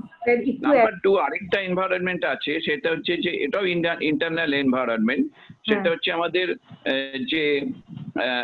যে হরমোনাল চেঞ্জ হচ্ছে, বা আমাদের শরীরের অন্যান্য যে অংশগুলো রয়েছে, যেমন ধরুন আপনার ক্ষুদ্রান্ত, বৃহদাম, আমাদের যেগুলো অর্গ্যান যেগুলো বলছে, সেই অর্গ্যানস গুলোতেও নানা রকম চেঞ্জ হচ্ছে কনস্ট্যান্ট। সেই কনস্ট্যান্ট চেঞ্জও কিন্তু আমাদেরকে বিভিন্ন ভাবে আমাদের বিহেভিয়ারটাকে ইনফ্লুয়েন্স করছে। ফলে আমরা যখন সাইকোলজিতে আমরা পড়ি এনভায়রনমেন্ট, তখন আমরা পড়ি দুটো এনভায়রনমেন্ট, একটা এক্সটার্নাল এনভায়রনমেন্ট, একটা ইন্টারনাল এনভায়রনমেন্ট। সাইকোলজি যেটা, হ্যাঁ, ওই এটা হচ্ছে আমাদের অ্যাপ্রোচ আর কি। আর যারা এনভায়রনমেন্টাল সায়েন্স, যারা জিওগ্রাফিতে রয়েছে, তারা যে আমাদের জোর দিচ্ছে এটার উপরে, হ্যাঁ, বাইরের যে জায়গাটা, সেইটার উপরই আমরা জোর দিচ্ছি। পাহাড়, পর্বত, নদী, বাতাস, সেইগুলোর উপর আমরা জোর দিচ্ছি। কিন্তু এইগুলোর সঙ্গে আমাদের অন্তরাত্মা যে মিলন ঘটিয়ে দিয়েছে, সেই যে জায়গাটা, সেটা হচ্ছে আমাদের রাবীন্দ্রিক সাইকোথেরাপি রিসার্চ ইনস্টিটিউট। সেই জায়গাটাকে নিয়ে তারা ভাবছে, যার জন্য আমি আমার মূল উদ্দেশ্যই হচ্ছে যে এই কোর্সটা তৈরি করেছি এইভাবেই, যাতে অন্তত ওইটুকু জায়গা যদি আমরা এক্সপ্লোর করতে পারি, কিছু যদি আমরা ধরতে পারি, কিছু যদি আমরা বুঝতে পারি, সেই জন্য। আচ্ছা, স্টুডেন্টদের কারোর মনে প্রশ্ন আছে? স্যার, আমি আপনার সাথে একটু কথা বলি স্যার। আর একটা বলছি, ওভার্ট এন্ড কোভার্ট, আপনার কথাই বুঝলাম, একটা ওভার্ট বিহেভিয়ার, একটা কোভার্ট বিহেভিয়ার আমাদের ভিতরের একটা। হ্যাঁ, এইটা ঠিকই বলেছেন, একটা ওভার্ট আছে, একটা কোভার্ট আছে। আমি মনে মনে ভেবে নিচ্ছি, আমি ইমেজিনেশনে জিনিসটাকে আমি দেখতে পাচ্ছি, যেটা হয়তো এমনি ভাবে আমি ভাবতেও পারবো না। যেমন আমি যদি এখন মরু বিজয়ের কেতন ওড়ে যদি গানটা আমি গাই, আমার তখন মনে হবে যে ডেজার্ট ম্যানেজমেন্টের কথা আমার তখন মনে পড়বে। বা আমরা চাষ করি আনন্দে, আমার সামনে হয়তো চাষিও নেই, আমি চাষও করছি না, কিন্তু আমার ইমেজিনেশনের মধ্যে সেই জায়গাটা কিন্তু ফুটে উঠবে, ওই কাল্টিভেশনটা আমার মনের মধ্যে তৈরি হবে। সুতরাং একটা হচ্ছে আমাদের ইমেজিনেশনের উপরে, যেটা রবীন্দ্রনাথ ঠাকুর বারে বারে জোর দিয়েছেন, কারণ উনি বলেছেন যেটা তোমার কনসিয়াসনেসের মধ্যে যখন এনভায়রনমেন্টাল সায়েন্সটা ঢুকে যাবে, তুমি অটোমেটিক্যালি দেখবে যে তোমার যে প্রো এনভায়রনমেন্টাল অ্যাটিটিউড বা প্রো এনভায়রনমেন্টাল বিহেভিয়ার অটোমেটিক্যালি তোমার মধ্যে চলে আসবে। এটা আইন করে কিছু হয় না, জোর করে কিছু করেও দেওয়া যায় না, এগুলো কিন্তু সম্পূর্ণ ভেতরে থেকে আসে, এগুলো বাইরে থেকে কিছু আসে। সাইকোলজির সঙ্গে আমি আমার জিওগ্রাফির একটা মিল খুঁজে পাচ্ছি। আমরা এখানে বলি endogenous force and exogenous force.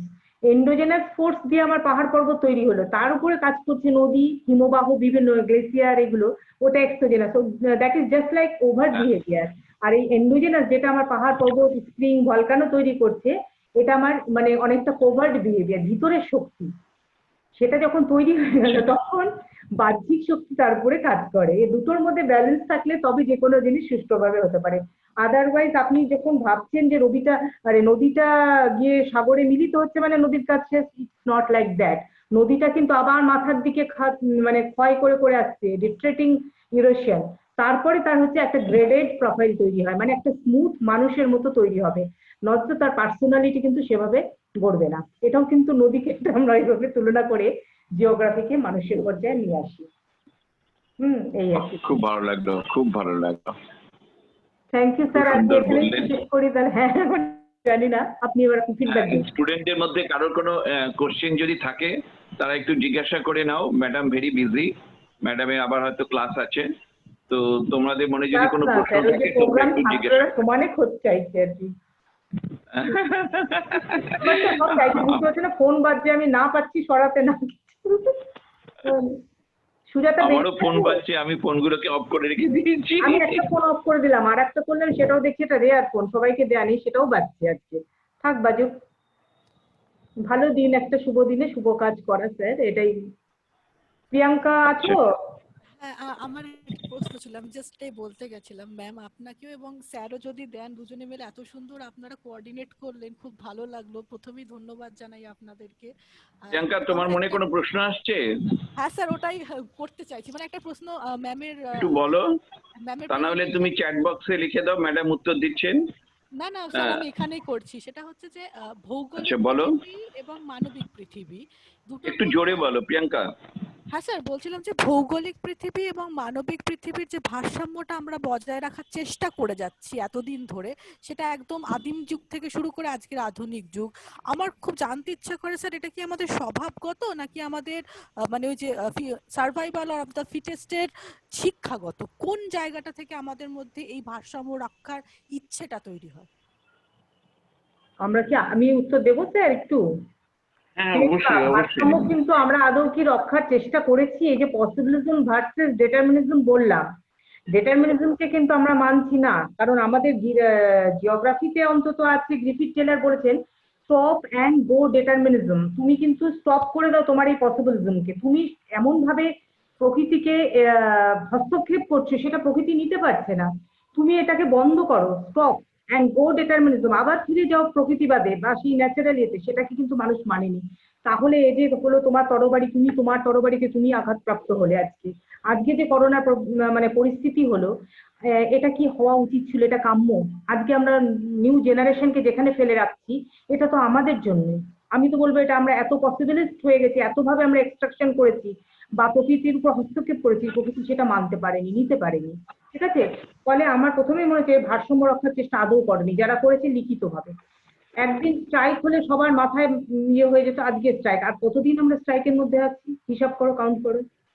তাহলে আমরা মাঝে মধ্যে যদি একটু বন্ধ করতাম, তাহলে আমাদের প্রকৃতি কি এত দূষিত হতে পারতো না? এটা আমার মনে প্রশ্ন জেগেছে। আমি যদি একদিন গাড়ি ঘোড়া এত ভেহিকলস একদিন চালাতাম না, আমার নিজের গাড়ি আছে শখের, আমার প্রচুর টাকা, আমি দুদিন গাড়ি চালালাম না, আমি নিজে পায়ে হাঁটলাম, এতটা তো দূষিত হতো না পরিবেশ। ফলে ভারসাম্যটা কিন্তু মনে হয় না সবার মনের মধ্যে, সেই অ্যাটিটিউডটা, সেই ভ্যালুসটাই কিন্তু আমরা করতে যাচ্ছি। স্যার যেটা বললেন এনভায়রনমেন্টাল সাইকোলজি বা এই সাইকোলজির ধারণাটা কারোই নেই। জল খুলে যাচ্ছে, হোক না, আমার তো বাড়ির জল না, ময়লা ফেলছে, আমার বাড়ি তো পরিষ্কার আছে, এই অ্যাটিটিউডটা। হ্যাঁ, এটা ভীষণ ভালো বলেছেন দিদি। দুটো অ্যাঙ্গেলই আছে, একটা হচ্ছে বিজনেস অ্যাঙ্গেল, একটা পলিটিক্যাল অ্যাঙ্গেল। পলিটিক্যাল বিজনেস অ্যাঙ্গেলটা তো আপনি খুব সহজ করেই বুঝিয়ে দিয়েছেন। আর পলিটিক্যাল অ্যাঙ্গেল যেটা হয় সেটা হচ্ছে যে আমাদের বিশেষ করে পশ্চিমবঙ্গ এবং বাংলাদেশের যে বর্ডারটা, সেই বর্ডারে যদি তুমি দেখো তবে দেখতে পাবে ওখানে মাইগ্রেশন প্রচন্ড বেশি হচ্ছে। সাধারণত এই ভোটের আগে দেখবে ওখানে এই মাইগ্রেশন ইস্যুটাকে নিয়ে দুপক্ষ খেলতে আরম্ভ করে। এক পক্ষ বলে যে মাইগ্রেশন হবে না, কিন্তু তারাও ওটাকে সমর্থন করে, আবার যারা বলে যে মাইগ্রেশন হবে তারা তো ওটাকে করছেই। আর মাইগ্রেশনটাকে হবে না যারা, অধিকাংশ লোকই বলে, কিন্তু ওটা পলিটিক্যাল ক্ষেত্রে যেটা হয় সেটা হচ্ছে যে তোমরা মাইগ্রেটেড হও, তোমাদের বিভিন্ন রকম সুযোগ সুবিধা আমি তোমাদের দিয়ে দিচ্ছি যাতে তুমি আমাকে ভোটটা দাও। সেই এই পলিটিক্যাল অ্যাঙ্গেল যে ইস্যুটা আছে তার ফলেও কিন্তু ক্ষতি হয়। হ্যাঁ বলুন। একটা মিনিট ইন্টারাপ্ট করছি। প্রিয়াঙ্কা, তুমি তো শিলিগুড়ির মেয়ে, তুমি মহানন্দা নদীটাকে কিভাবে নষ্ট হয়েছে দেখো। মহানন্দার বেডে যেখানে শ্মশানটা রয়েছে তার আশেপাশে এদের বারবার বলা হচ্ছে, পেপারে আমরা শুনলাম বড় বড় করে উত্তরবঙ্গ বা আনন্দবাজার বা স্টেটসম্যানে দেখা হচ্ছে যে মহানন্দার বেডে যে সমস্ত বসতি বা স্লাম এলাকা, সেগুলোকে সরিয়ে দেওয়া হবে। আলটিমেটলি যখন ভোট চলে আসছে, সেগুলোকে আদৌ সরানো হলো না, লোকের সামনে একটা আইওএস তৈরি করা হলো। হ্যাঁ, ফলে কিছু মহানন্দা কিন্তু সে রেজুভেনেটেড হতে পারছে না, মহানন্দা মরে যাচ্ছে। এটা একটা বিশাল কারণ স্যার, যেটা বললেন পলিটিক্যাল, এটা আমরা আনতে চাই না, এটা সেই কারণ। আনতে চাইছি না, কিন্তু এগুলো আমাদের এসে যাচ্ছে। আমাদের এখানেও সিঙ্গুর আন্দোলনকেও দেখেছি, সেইগুলোর ক্ষেত্রেও দেখা গেছে যে আপনার মানে ইন্ডাস্ট্রিয়ালাইজেশন এসে ন্যাচারাল এনভায়রনমেন্টকে কিভাবে ডিস্ট্রয় করে দিয়েছে, সেগুলো আমরা দেখেছি। সুতরাং পলিটিক্যাল ফ্যাক্টরস গুলো কিন্তু এখানে কন্ট্রিবিউট করে। ফলে যখন কোনো ন্যাশনাল পলিসি অ্যান্ড ডেভেলপমেন্ট তৈরি হবে তখন তোমরা কিন্তু এই ক্ষেত্রে সহায়তা করতে পারো, কারণ তোমরা এনভায়রনমেন্টাল সায়েন্সের যে পাবলিক অ্যাটিটিউড যে জায়গাটা সেইটা নিয়ে তোমরা গবেষণা করবে। আর ম্যাডাম যে জায়গাটা শেখালেন আমাদের কাছে, যে যেখানে উনি বোঝাচ্ছিলেন যে নলেজ, এনভায়রনমেন্টাল সায়েন্সের নলেজটা কতটা আমাদের মধ্যে আছে সেটাও যেমন দেখতে হবে, তেমন দেখতে হবে এনভায়রনমেন্টাল মানে এনভায়রনমেন্টের প্রতি আমাদের যে অ্যাটিটিউডটা সেইটা কোন লেভেলে আছে। এবং তারপরে একটা কোরিলেশন করে দেখতে হবে যে যাদের মধ্যে নলেজটা বাড়লো তাদের কি অ্যাটিটিউডটা চেঞ্জ হলো, নাকি দেখা গেল যে নলেজ বেড়েছে অ্যাটিটিউড চেঞ্জ হলো না, বা নলেজ বেড়েছে তার বা সরি অ্যাটিটিউড বেড়েছে কিন্তু তার বিহেভিয়ারাল কোনো চেঞ্জ হলো না। তো এই গ্যাপটা কোথায় আছে? We have to identify the gaps. এইগুলো খুব ইম্পর্টেন্ট, কারণ এই মুহূর্তে এনভায়রনমেন্টাল সায়েন্সের শুধুমাত্র তাত্ত্বিক ব্যাখ্যা করলে হবে না, মানুষের যে অ্যাটিটিউড টুয়ার্ডস দ্য এনভায়রনমেন্ট সেটাকে কিন্তু চেঞ্জ করতে হবে। মানুষের বিলিফ সিস্টেম, মানুষের যে ভ্যালু সিস্টেম, সেইগুলোতে চেঞ্জ না করতে পারলে আমরা কিন্তু মানে সাংঘাতিক একটা অসুবিধার মধ্যে পড়ে যাব। আজ থেকে বেশ কয়েক বছর আগে আমি ভিয়েতনামের একটা আর্টিকেল পড়ছিলাম, তারা এখানে বলছে যে যেদিন ইন্ডিয়াতে, তখন সিঙ্গুর আন্দোলন চলছে, যখন ইন্ডিয়াতে দেখা যাবে যে সমস্ত এগ্রিকালচারাল ল্যান্ডগুলো ধ্বংস হয়ে যাবে তখন আমরাই কিন্তু হব সবচেয়ে বেশি স্ট্রং, কারণ আমাদের ধান যে এক্সপোর্ট হয় সেই ধান এক্সপোর্টের জায়গাটায় মানে আমরা অনেক বেশি করতে পারবো, কারণ এখন ইন্ডিয়া সেই জায়গাটাকে হোল্ড করছে। আর সুতরাং ইন্ডিয়া তাড়াতাড়ি করে যদি তাদের বেল্টটা নষ্ট হয়ে যায়, সুতরাং ন্যাচারালি আমরা ক্যাপচার করে ফেলবো। যেটা ইটালির ক্ষেত্রে হলো, ইটালির যে এত বিরাট সাম্রাজ্য, এত যা কিছু, ওরা যত বেশি আরবানাইজেশনের দিকে চলে গেল ইটালিও কিন্তু ধ্বংস হতে আরম্ভ করলো। এগুলোকে খুব ভালোভাবে স্টাডি করতে হবে। সুতরাং আমার যেটা ধারণা যে তোমরা যারা এটার উপরে যারা রিসার্চ করবে, পাবলিক অ্যাটিটিউড যারা স্টাডি করবে, তারা তোমরা পাবলিক তোমার নলেজটাও দেখতে হবে, নলেজটা কতটা তাদের হয়েছে, নলেজ কি কোনোভাবে অ্যাটিটিউডকে ইনফ্লুয়েন্স করছে, অ্যাটিটিউডটা কি কোনো বিহেভিয়ারকে ইনফ্লুয়েন্স করছে, বা অ্যাটিটিউড বা বিহেভিয়ার এইগুলো কি মডারেটেড হচ্ছে বাই দ্য নলেজ। এইগুলোকে নিয়ে যদি কোনো ভালো কোনো পিএইচডির কাজ করা যায় তো সবচেয়ে ভালো। কিন্তু যাই হোক, আমাদের তো সেই লেভেলে এই মুহূর্তে এখন করতে পারছি না। একটু মোটিভেট তোমরা ইন্টারেস্টেড হও তবে তো আমরা করতেই পারি। ম্যাডাম আছেন, ম্যাডাম তো করবেন। হ্যাঁ বলুন দিদি। আমি বললাম মোটিভেট তো আমরা করতে পারি ওদের, কারণ এই সায়েন্স টুডেতে একটা, আমি নামটা মনে করতে পারছি না, বাচ্চা মেয়েটা ক্লাস 10-এ পড়েছেন বোধহয়, যে 10 ট্রাক করে ময়লা যেত একটা, সেখানে একটা ট্রাকে ও নামিয়ে নিয়ে এসছে সে ময়লা ফেলা, যে ও কি করলো ওইগুলোকে সব সেগ্রিগেটেড করা, মানে যেগুলো সবজি খোসা সেগুলো আলাদা বাড়ির মধ্যে রাখা, যেগুলো প্লাস্টিক সেগুলোর জন্য অনলি।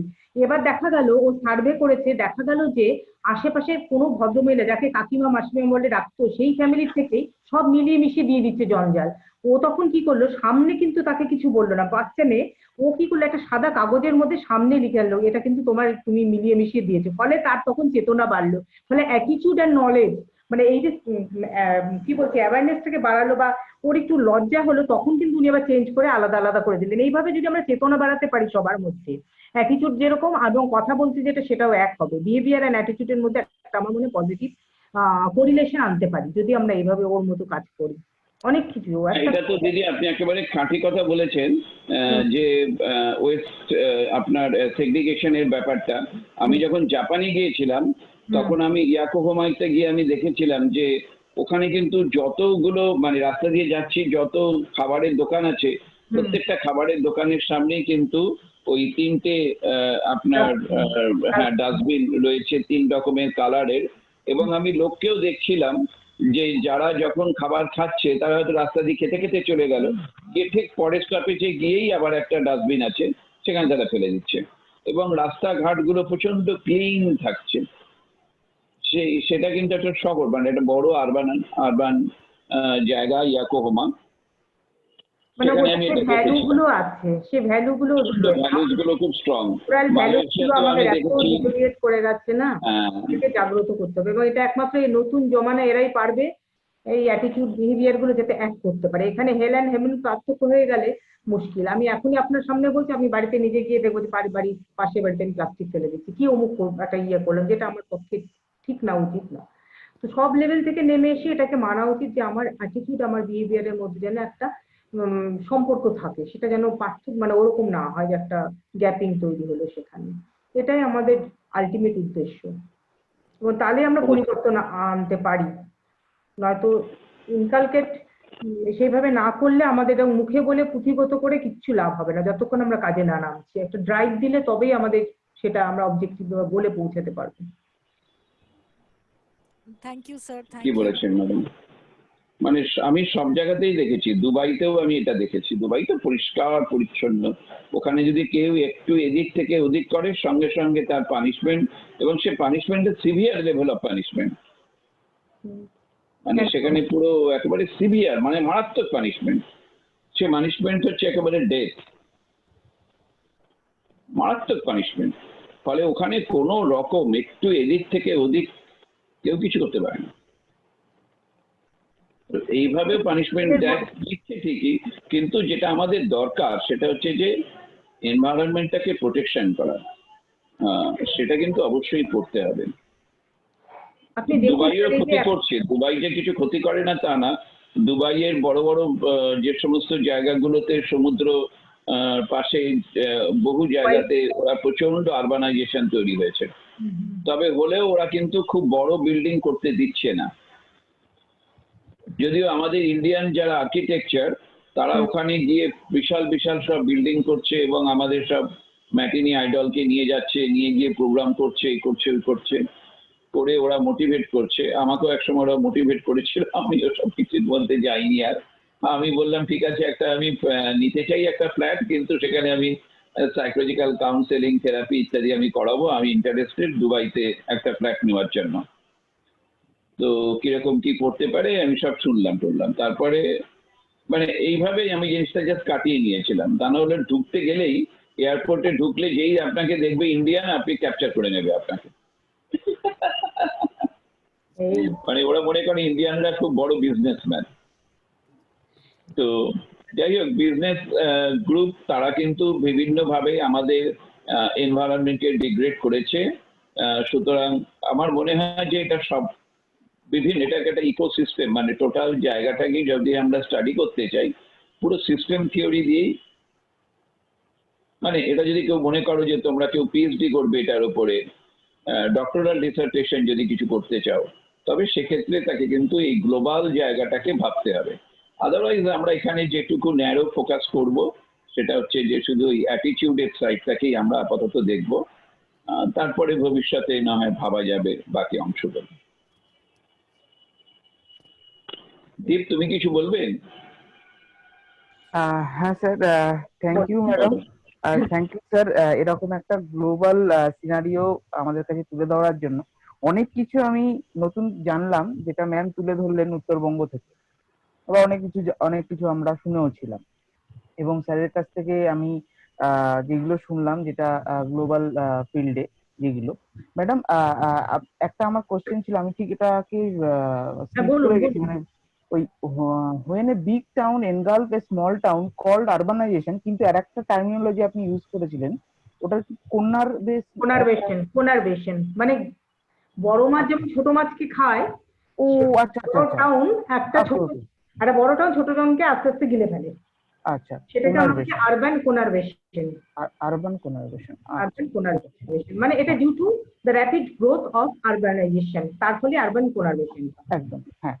আর স্যার আপনি যেটা বললেন এক্সটার্নাল এনভায়রনমেন্ট আর internal environment according to psychology, এটাও আমার কাছে একদম নতুন লেগেছে, দারুণ লেগেছে। এই জিনিসটাকেই আমি এক্সপ্লোর করতে আর কি এই কোর্সটাকে জয়েন করেছি মূলত। আর যেগুলো আমরা যে তুলে ধরেছি যে এই কোর্সে, মানে আপনি ম্যাডাম যে তুলে ধরলেন যে এই এনভায়রনমেন্টাল যে চেঞ্জ বা ক্লাইমেট চেঞ্জের ফলে যেসব আমাদের ডিজাস্টার গুলো হচ্ছে তার মধ্যে যেগুলো অনেক কটাই আর কি আমাদের বড় বড় রিসেন্টলি হয়েছে, যেমন ফ্লাড ইন কেরালা ফ্লাড, তারপর বিহার ফ্লাড এবং আসাম ফ্লাড, তারপর আমাদের আমফান, এই সমস্ত জিনিসগুলো হচ্ছে। এবং আনইভেন মনসুনের কোনো ঠিক ঠিকানা নেই। এবং এইগুলো বলা হচ্ছে যে মনে হয় কোনো অন্য অনেক থিওরির মধ্যেই মূলত যে কোটাকে ইম্পর্টেন্স দেওয়া হচ্ছে সেটা হচ্ছে সল্ট ওয়াটার কনসেন্ট্রেশন চেঞ্জ। এই যে আমফান এত বড় সাইক্লোন এত বছর পরে এসছে, তার মধ্যে যে মূলত যে জিনিসটাকে তুলে ধরা হচ্ছে ব্যাকগ্রাউন্ডে যে থিওরিটাকে, সেটাকে বলছে সল্ট ওয়াটার কনসেন্ট্রেশন চেঞ্জ। এবং এইটা মূলত হচ্ছে আমাদের অ্যানথ্রোপোজেনিক এফেক্ট। salination. হ্যাঁ হ্যাঁ, অ্যানথ্রোপোজেনিক এফেক্টের ফলে। Yes. এবং আরেকটা জিনিস যেটা বলবো যে আমাদের অ্যানথ্রোপোজেনিক এফেক্টের ফলে হচ্ছে যেটা হচ্ছে সল্ট ওয়াটার ইনফিউশন। Yes. মানে যেটা হচ্ছে দক্ষিণ চব্বিশ পরগনা, উত্তর চব্বিশ পরগনা, এইসব কলকাতায় এখনো পুরো জায়গায় হচ্ছে সল্ট ওয়াটার ঢুকে যাচ্ছে এবং আমরা জল পাচ্ছি না ঠিক মতো, গ্রাউন্ড ওয়াটার। এবং বসিরহাটের ম্যাডাম যেটা আপনি তুলে ধরলেন বা স্যার তুলে ধরলেন যে ব্যাপারটা, সেটা হচ্ছে হ্যাঁ ওখানে ওয়াটার ক্রাইসিস প্রচন্ড এবং এবং আর্সেনিক কন্টেন্টও ভেরি হাই। কারণ Dipankar Chakraborty Jadavpur university environmental science ডিপার্টমেন্টের ওই জায়গাটায় অনেক কাজ করেছেন স্যার। এখন আমাদের মাঝে নেই। এবং তারপর প্রফেসর সুভাষচন্দ্র সাতরা, কল্যাণ ইউনিভার্সিটি সাতরা স্যার। হ্যাঁ, আমি ওনার ডাইরেক্ট স্টুডেন্ট আর কি, এমএসসি। বইও লিখেছেন বিশাল এনভায়রনমেন্টাল হ্যাঁ হ্যাঁ হ্যাঁ হ্যাঁ। তো হ্যাঁ, তো সেই জায়গাটায় খুব আর্সেনিক কনসেন্ট্রেশন এবং সেই কারণে এবং সেখানে পোর্টেবল ওয়াটার, ড্রিঙ্কিং ওয়াটার, এই জিনিসটাকে কিন্তু সাপ্লাই করার জন্য আমাদের পলতার থেকে একটা কিন্তু ওয়াটার লাইন গেছে ওখানে বসিরহাটে। এই পথ যেমন টালা ট্যাঙ্কি এসছে পলতা থেকে একটা, এবং সেখানে বসিরহাটেও গেছে।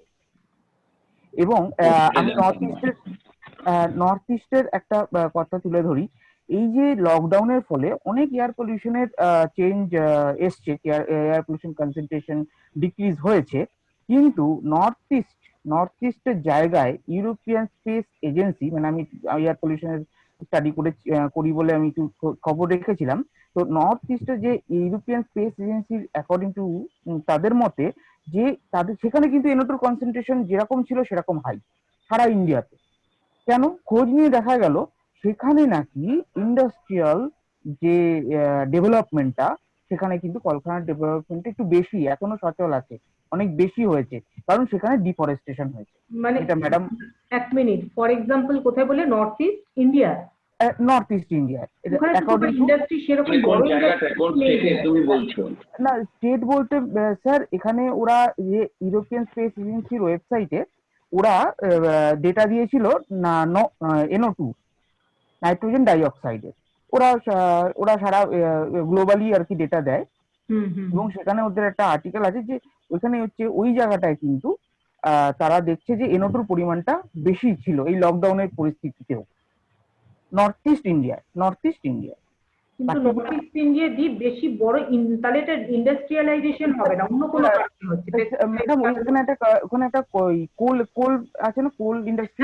হ্যাঁ কোল, আর যে তোমার তেলের খনি যেগুলো, হ্যাঁ ওই জায়গাগুলো ওই মানে আশেপাশে যে সমস্ত গুলো আছে ওই রকম এক্স্যাক্টলি। হ্যাঁ, ওই জায়গাটা আর কি একটা তুলে, আমি জাস্ট আমার ইনফরমেশন মনে পড়লো। আর স্যার আর ওই স্যার যেটা বললেন যে চেন্নাইয়ের ওই জায়গাটায় যে আসলে আমাদের একটা রেগুলেশন আছে, কোস্টাল জোন রেগুলেশন। সেগুলোতে সেই জোনের মধ্যে 4টে জোন আছে, CR গ্রেড 1, 2, 3, 4। তো সেই জায়গাগুলোতে কিন্তু ভায়োলেট হয়েছিল এবং হচ্ছেও, ওটা কোনো ব্যাপার না, ভায়োলেট হচ্ছে। এবং আমরা যেহেতু জানি যে কোস্টাল জোনগুলো হচ্ছে ভালনারেবল ইকোসিস্টেম, মানে ওই ফ্র্যাজাইল ইকোসিস্টেম, একবার তৈরি হয় একবার গড়ে। ফলে ওই জায়গাগুলোতে যদি আমরা বেশি করে অ্যানথ্রোপোজেনিক এফেক্ট বা হিউম্যান ডেভেলপমেন্টাল এফেক্ট দিই, তাহলে ফলে সেগুলো কিন্তু নষ্ট হয়ে যাবে। আচ্ছা, এই জায়গাগুলো। আর হচ্ছে যে রিসেন্ট যে ডেভেলপমেন্ট যেটা কিনা আমি তুলে ধরবো সবার সামনে, সেটা হচ্ছে যে এই জিনিসটা, এই পলিসিটা যেটা আমাদের সামনে নতুন এসছে, যে EIA 2020। আগে অ্যাসেসমেন্ট, হ্যাঁ, তো Assessment. এই এনভায়রনমেন্টাল ইম্প্যাক্ট অ্যাসেসমেন্ট 2020 এই জিনিসটা কিন্তু আগে খুব স্ট্রিক্ট ছিল, এবং তার তার বিভিন্ন স্টেপস আছে, সেই ভেতরে গিয়ে আমি যাচ্ছি না। কিন্তু এই যে ইআইএ, নতুন যে ইআইএ পলিসি যে তৈরি হচ্ছে, সেখানে কিন্তু বড়, আগে ছিল হচ্ছে বড় বড় কলকারখানা সার্ভে হবে, তাদের দেখা হবে যে কত ইম্প্যাক্ট পড়ছে এনভায়রনমেন্টে, তারপর তাদের ছাড় দেওয়া হবে তৈরি করার জন্য বড় বড় মাইনিং ইন্ডাস্ট্রি বা বড় বড় জায়গায়। কিন্তু এখন সেগুলোকে অটোমেটিক নাকি ছেড়ে দেওয়া হবে। তো এটা নিয়ে আমরা এনভায়রনমেন্টাল সায়েন্সের স্টুডেন্টরা অনেক প্রোটেস্ট করেছি, এবং তাদেরকে জানিয়েছি সব কনসার্ন দিলাম অফিসে। এখান থেকে, আমাদের এখান কনসার্ন, থেকে ঠিক আছে, কিছু হবে কিনা জানি না এই ব্যাপারে। হ্যাঁ হ্যাঁ হ্যাঁ হ্যাঁ, একদম চুক্তিপত্র কনসার্ন সই করলাম অথরিটিকে জানানো জিওগ্রাফার হয়েছে। যারা, হ্যাঁ। এবং ম্যাম আপনি যেগুলো বললেন যে যেসব স্পিসিস গুলো, যেমন রেড পান্ডা বা আদার হুম। যেগুলো স্পিসিস গুলো বললেন, যেগুলো নর্থ ইস্ট থেকে ভ্যানিশ হয়ে যাচ্ছে, এক্সটিংক্ট হয়ে যাচ্ছে, সেগুলো ঠিকই। আর আমাদের এখান থেকে কিছু জুলজিক্যাল গ্রুপ আর কি নর্থ ইস্টে যায়, বক্সাতে যায়, জয়ন্তীতে যায়। তো তারা বিভিন্ন রকমের স্পাইডার এক্সপ্লোর করে, বিভিন্ন রকমের ওয়াইল্ড অ্যানিমেলকে এক্সপ্লোর করে সেখানে গিয়ে। তো সেখানে আমি তাদের কাছ থেকে যে যেগুলো শুনতে পাই, তারা খুব শুনতে ভালো লাগে আমার, ওরা আসার পর। তো তাদের কাছ থেকে শুনতে পাই যে হ্যাঁ, সত্যিকারেরই আগে যারা যেগুলো পেতো, তাদের কাছ থেকে রেঞ্জ অফ লোক যায়, যে অনেক 20 বছরের বয়সে বড়ও যায়, আবার আমাদের মতো বয়সী ছেলেমেয়েরাও যায়। ফলে তারা যেগুলো পেতো, তা এখন যে ছোট ছেলেমেয়েরা যাচ্ছে তারা সেগুলো পাচ্ছে। এখানে ডিউ টু এইটা। আর একটা বলবো স্যার, যেগুলো আপনি বলছিলেন যে বসিরহাটে যে আমাদের পপুলেশন ইনক্রিজ, আসলে আমার একটা সুযোগ এসেছিল আর কি বাইরের, তো সেখানে একটা প্রজেক্টে কাজ করার সুযোগ এসেছিল। সেটা হচ্ছে climate change, livelihood change due to climate change, livelihood development due to climate change. তো আমি বলবো যে যেরকম আপনি বললেন যে পলিটিক্যাল কারণের জন্য যেরকম হচ্ছে, সেরকম কিন্তু ক্লাইমেট চেঞ্জের জন্য কিন্তু পপুলেশন ইনক্রিজ হয়। কারণ ক্লাইমেট চেঞ্জের ফলে যখন একটা জায়গা এফেক্টেড হয়, তখন সেই জায়গা থেকে কিন্তু মানুষজনকে শিফট করতে তারা বাধ্য হয়। ফলে সেই জায়গায় কি তারা অন্য জায়গায় তাদের সেই লাইভলিহুড যেখানে ছিল, তাদের কর্মসংস্থান, সেগুলো তারা হারিয়ে ফেললো। ফলে তারা অন্য জায়গায় যাচ্ছে ডিউ টু তাদের লাইভলিহুডকে বাঁচাবার জন্য। তো এই জায়গাটাও আর কি একটা জায়গা আছে যে যে কেন পপুলেশনটা চেঞ্জ হচ্ছে এখান থেকে ওখানে বা এখান থেকে সেখানে। এটা এই অবধি ম্যাডাম। Okay. আর এই লাস্টেরটা বেশ ভালো লাগলো, খুব ইন্টারেস্টিং। থ্যাংক ইউ দীপ। তুমি কি খেয়াল করেছো ব্যারাকপুরের তোমাদের ওখানে যত, বা সৃজা এখানে রয়েছে, ভাটপাড়া, তোমরা যদি খেয়াল করে দেখো, ওখানে প্রচুর জুট মিল ছিল, সেই জুট মিল গুলো সমস্ত বন্ধ হয়ে গেল একটা জাস্ট পলিটিক্যাল রিজনের জন্য।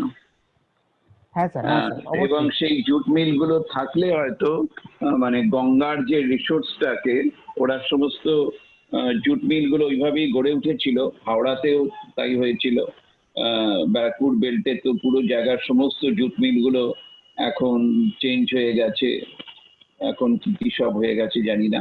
তো যাই হোক, পুরো পলিটিক্যাল রিজনের জন্য এত বড় ক্ষতি হয়ে গেল। তোমরা কি জানো পলিটিক্যাল রিজনটা কি? না স্যার, আমি অন্তত জানি না। যেটা ছিল সেটা হচ্ছে যে তখন ইরাকের যুদ্ধ হচ্ছিল, ইরাকের সঙ্গে আমেরিকার যুদ্ধ হচ্ছে, এবং আমেরিকা তখন চাইলো, ইন্ডিয়া গভর্নমেন্টের কাছে রিকোয়েস্ট করেছিল যে আপনি আমাকে জুট দিন, পাট দিন। তখন একটা বিশাল সুযোগ এসে গিয়েছিল ইন্ডিয়ার কাছে যে আমরা তো পাট অন্যভাবে ইউজ করছি, তার পরিবর্তে যদি আমরা আমেরিকাকে যদি জুট দেই। এবং তখন লেফট ফ্রন্টে ছিলেন জ্যোতি বসু। জ্যোতিবাবু তখন সেটা নিয়ে প্রতিবাদ করলেন।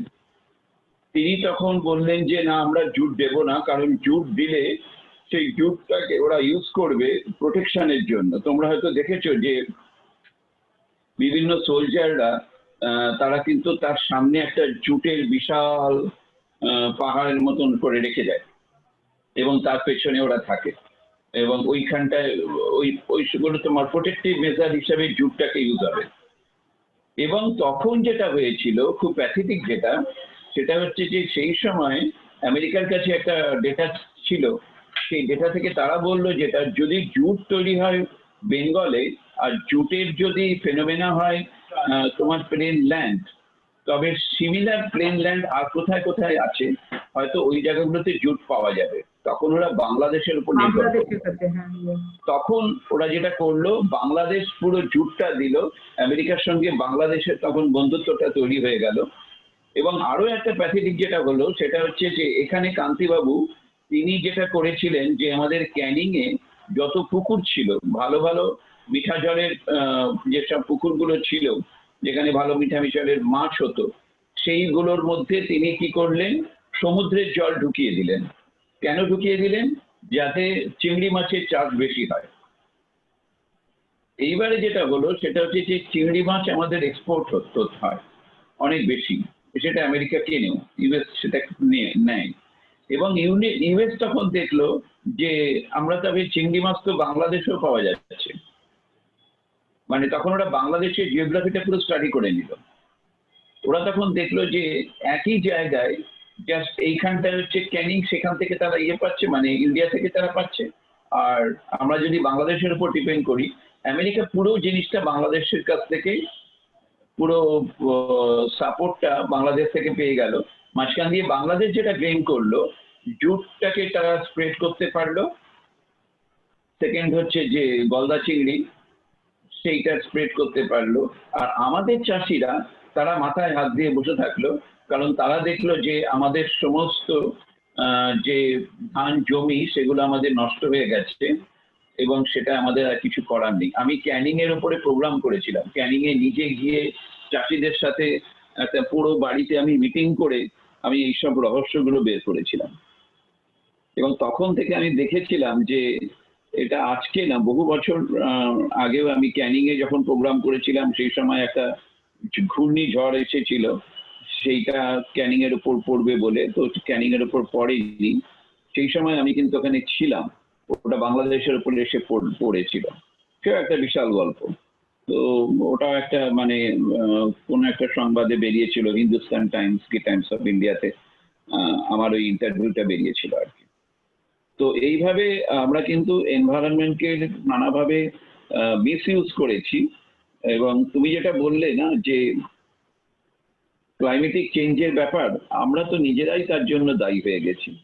আজকে যদি ক্যানিং এর ওখানে ওইভাবে আমরা ভেলিগুলোকে নষ্ট না করতাম, তো ওই জায়গাগুলো আমাদের এখন ভালো মাছ তো আমরা পেতামই, আর কিন্তু ওই বেশি লাভ করতে গিয়ে চাষিরাও তাদের সব জায়গাগুলো হারালো, আর কিছুই হলো না। মাঝখান দিয়ে যেটা প্ল্যান হলো সেটা হচ্ছে কি না, ক্যানিং থেকে বারাসাত পর্যন্ত একটা বিশাল বড় রাস্তা তৈরি করা হবে, যেভাবে আমাদের এখানে তোমার দুর্গাপুর এক্সপ্রেস হাইওয়ে যেভাবে হয়েছে ওই রকম একটা বিশাল রাস্তা তৈরি করা হবে।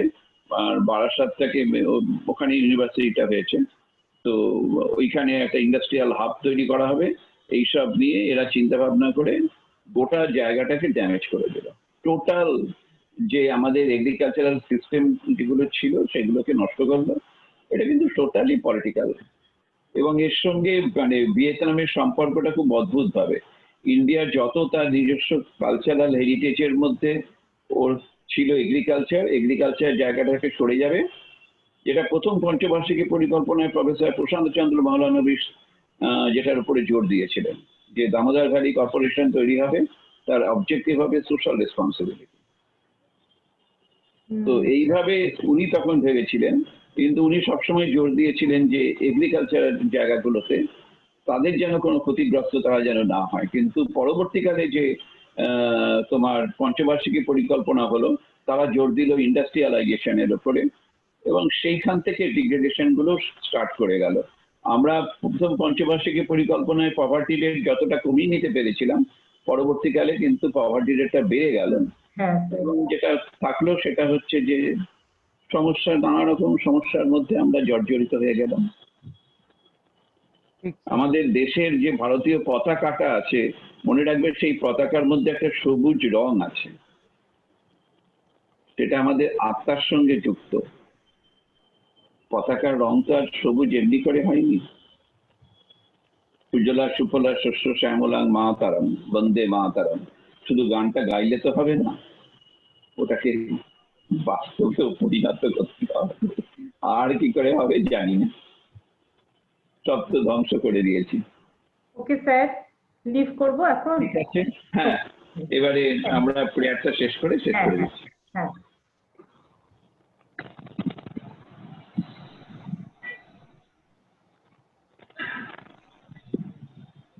আজকে আমরা অনেকক্ষণ আলোচনা করেছি, ম্যাডাম ভীষণ সুন্দর আমাদের পড়িয়েছেন, আমরাও অনেক কিছু শিখলাম এবং আমাদের আলোচনাও খুব ভালো হয়েছে আজকে।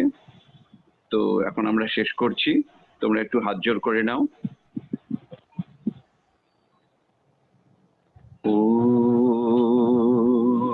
পূর্ণমদ পূর্ণমিদং পূর্ণমুদচ্যতে পূর্ণস্য পূর্ণমাদায় পূর্ণমেবাবশিষ্যতে। ওম শান্তি শান্তি শান্তি। আচ্ছা, তোমরা সবাই কিন্তু গুগল ক্লাসরুমে জয়েন করবে, ওখানে সমস্ত নোট সবকিছু দেওয়া আছে। আমি একটা লিঙ্কও পাঠিয়ে দিয়েছি, লিঙ্কটা ভালো করে পড়বে। ওকে, তবে আজকে রাখছি। Thank you everybody. আমাদের পরের ক্লাস যখন কবে হবে সেটা গুগল ক্লাসরুমে আমরা জানিয়ে দেব। আজকে যেটা ম্যাডাম পড়ালেন, ম্যাডামের কাছ থেকে কি পাওয়ার পয়েন্টটা পাওয়া যাবে দিদি? হ্যাঁ হ্যাঁ স্যার দিয়ে দেবো। আচ্ছা, তবে পাওয়ার পয়েন্টটাও অ্যাভেলেবেল হবে গুগল ক্লাসরুমে, সেখান থেকে পড়ে নেবেন। আর ওখানে কিছু কোশ্চেন দেওয়া থাকবে, কোশ্চেনের আনসারগুলো সবাই লিখবেন। 10 নম্বরের মধ্যে কোশ্চেন থাকবে এবং আপনারা যখন পরীক্ষা শেষে একটা মার্কশিট পাবেন এবং একটা সার্টিফিকেট পাবেন। Okay, thank you. Good night. Thank you, sir. Thank you, ma'am. Thank you, everyone. Good আচ্ছা night. ম্যাডাম, আপনি আমাকে ইয়ে করে দিন, হোস্ট করে দিন। শুরু করবো এটা স্যার? আপনি ওই পার্টিসিপেন্টস ওখানে যান, হ্যাঁ গিয়ে আমার নাম দেখতে পাবেন, ওখানে আপনি ওটা আপনার নামে ক্লিক করলে। করবো। আচ্ছা হ্যাঁ করলাম স্যার। হলো স্যার?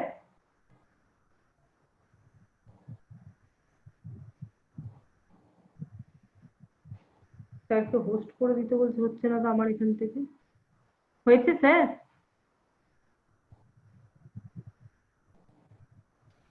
না ম্যাম, এখন হয়নি? আপনাকে দেখাচ্ছে। কি করতে হবে গো? এই তো স্যারের নাম দেখা যাচ্ছে, তো আমি তো ওখানেই ক্লিক করলাম। ম্যাম ওখানে ইউজুয়ালি ক্লিক করলে একটা ভিডিও যেতে পারবে। মোর দেখাচ্ছে ওখানে, কিছু মোর। হ্যাঁ ম্যাম, যান ওখানে অপশন চাইবে, আপনি কে এনাকে হোস্ট করতে চান বা কিছু একটা অপশন দেখাবে। ওখানে বলেছে chat up to start video make host. Make host ma'am. Make হোস্টে দেবো। আচ্ছা, do you want to change host? Yes না? Yes ma'am. Okay, yes ma'am, done. ঠিক আছে, thank you. Thank you ma'am.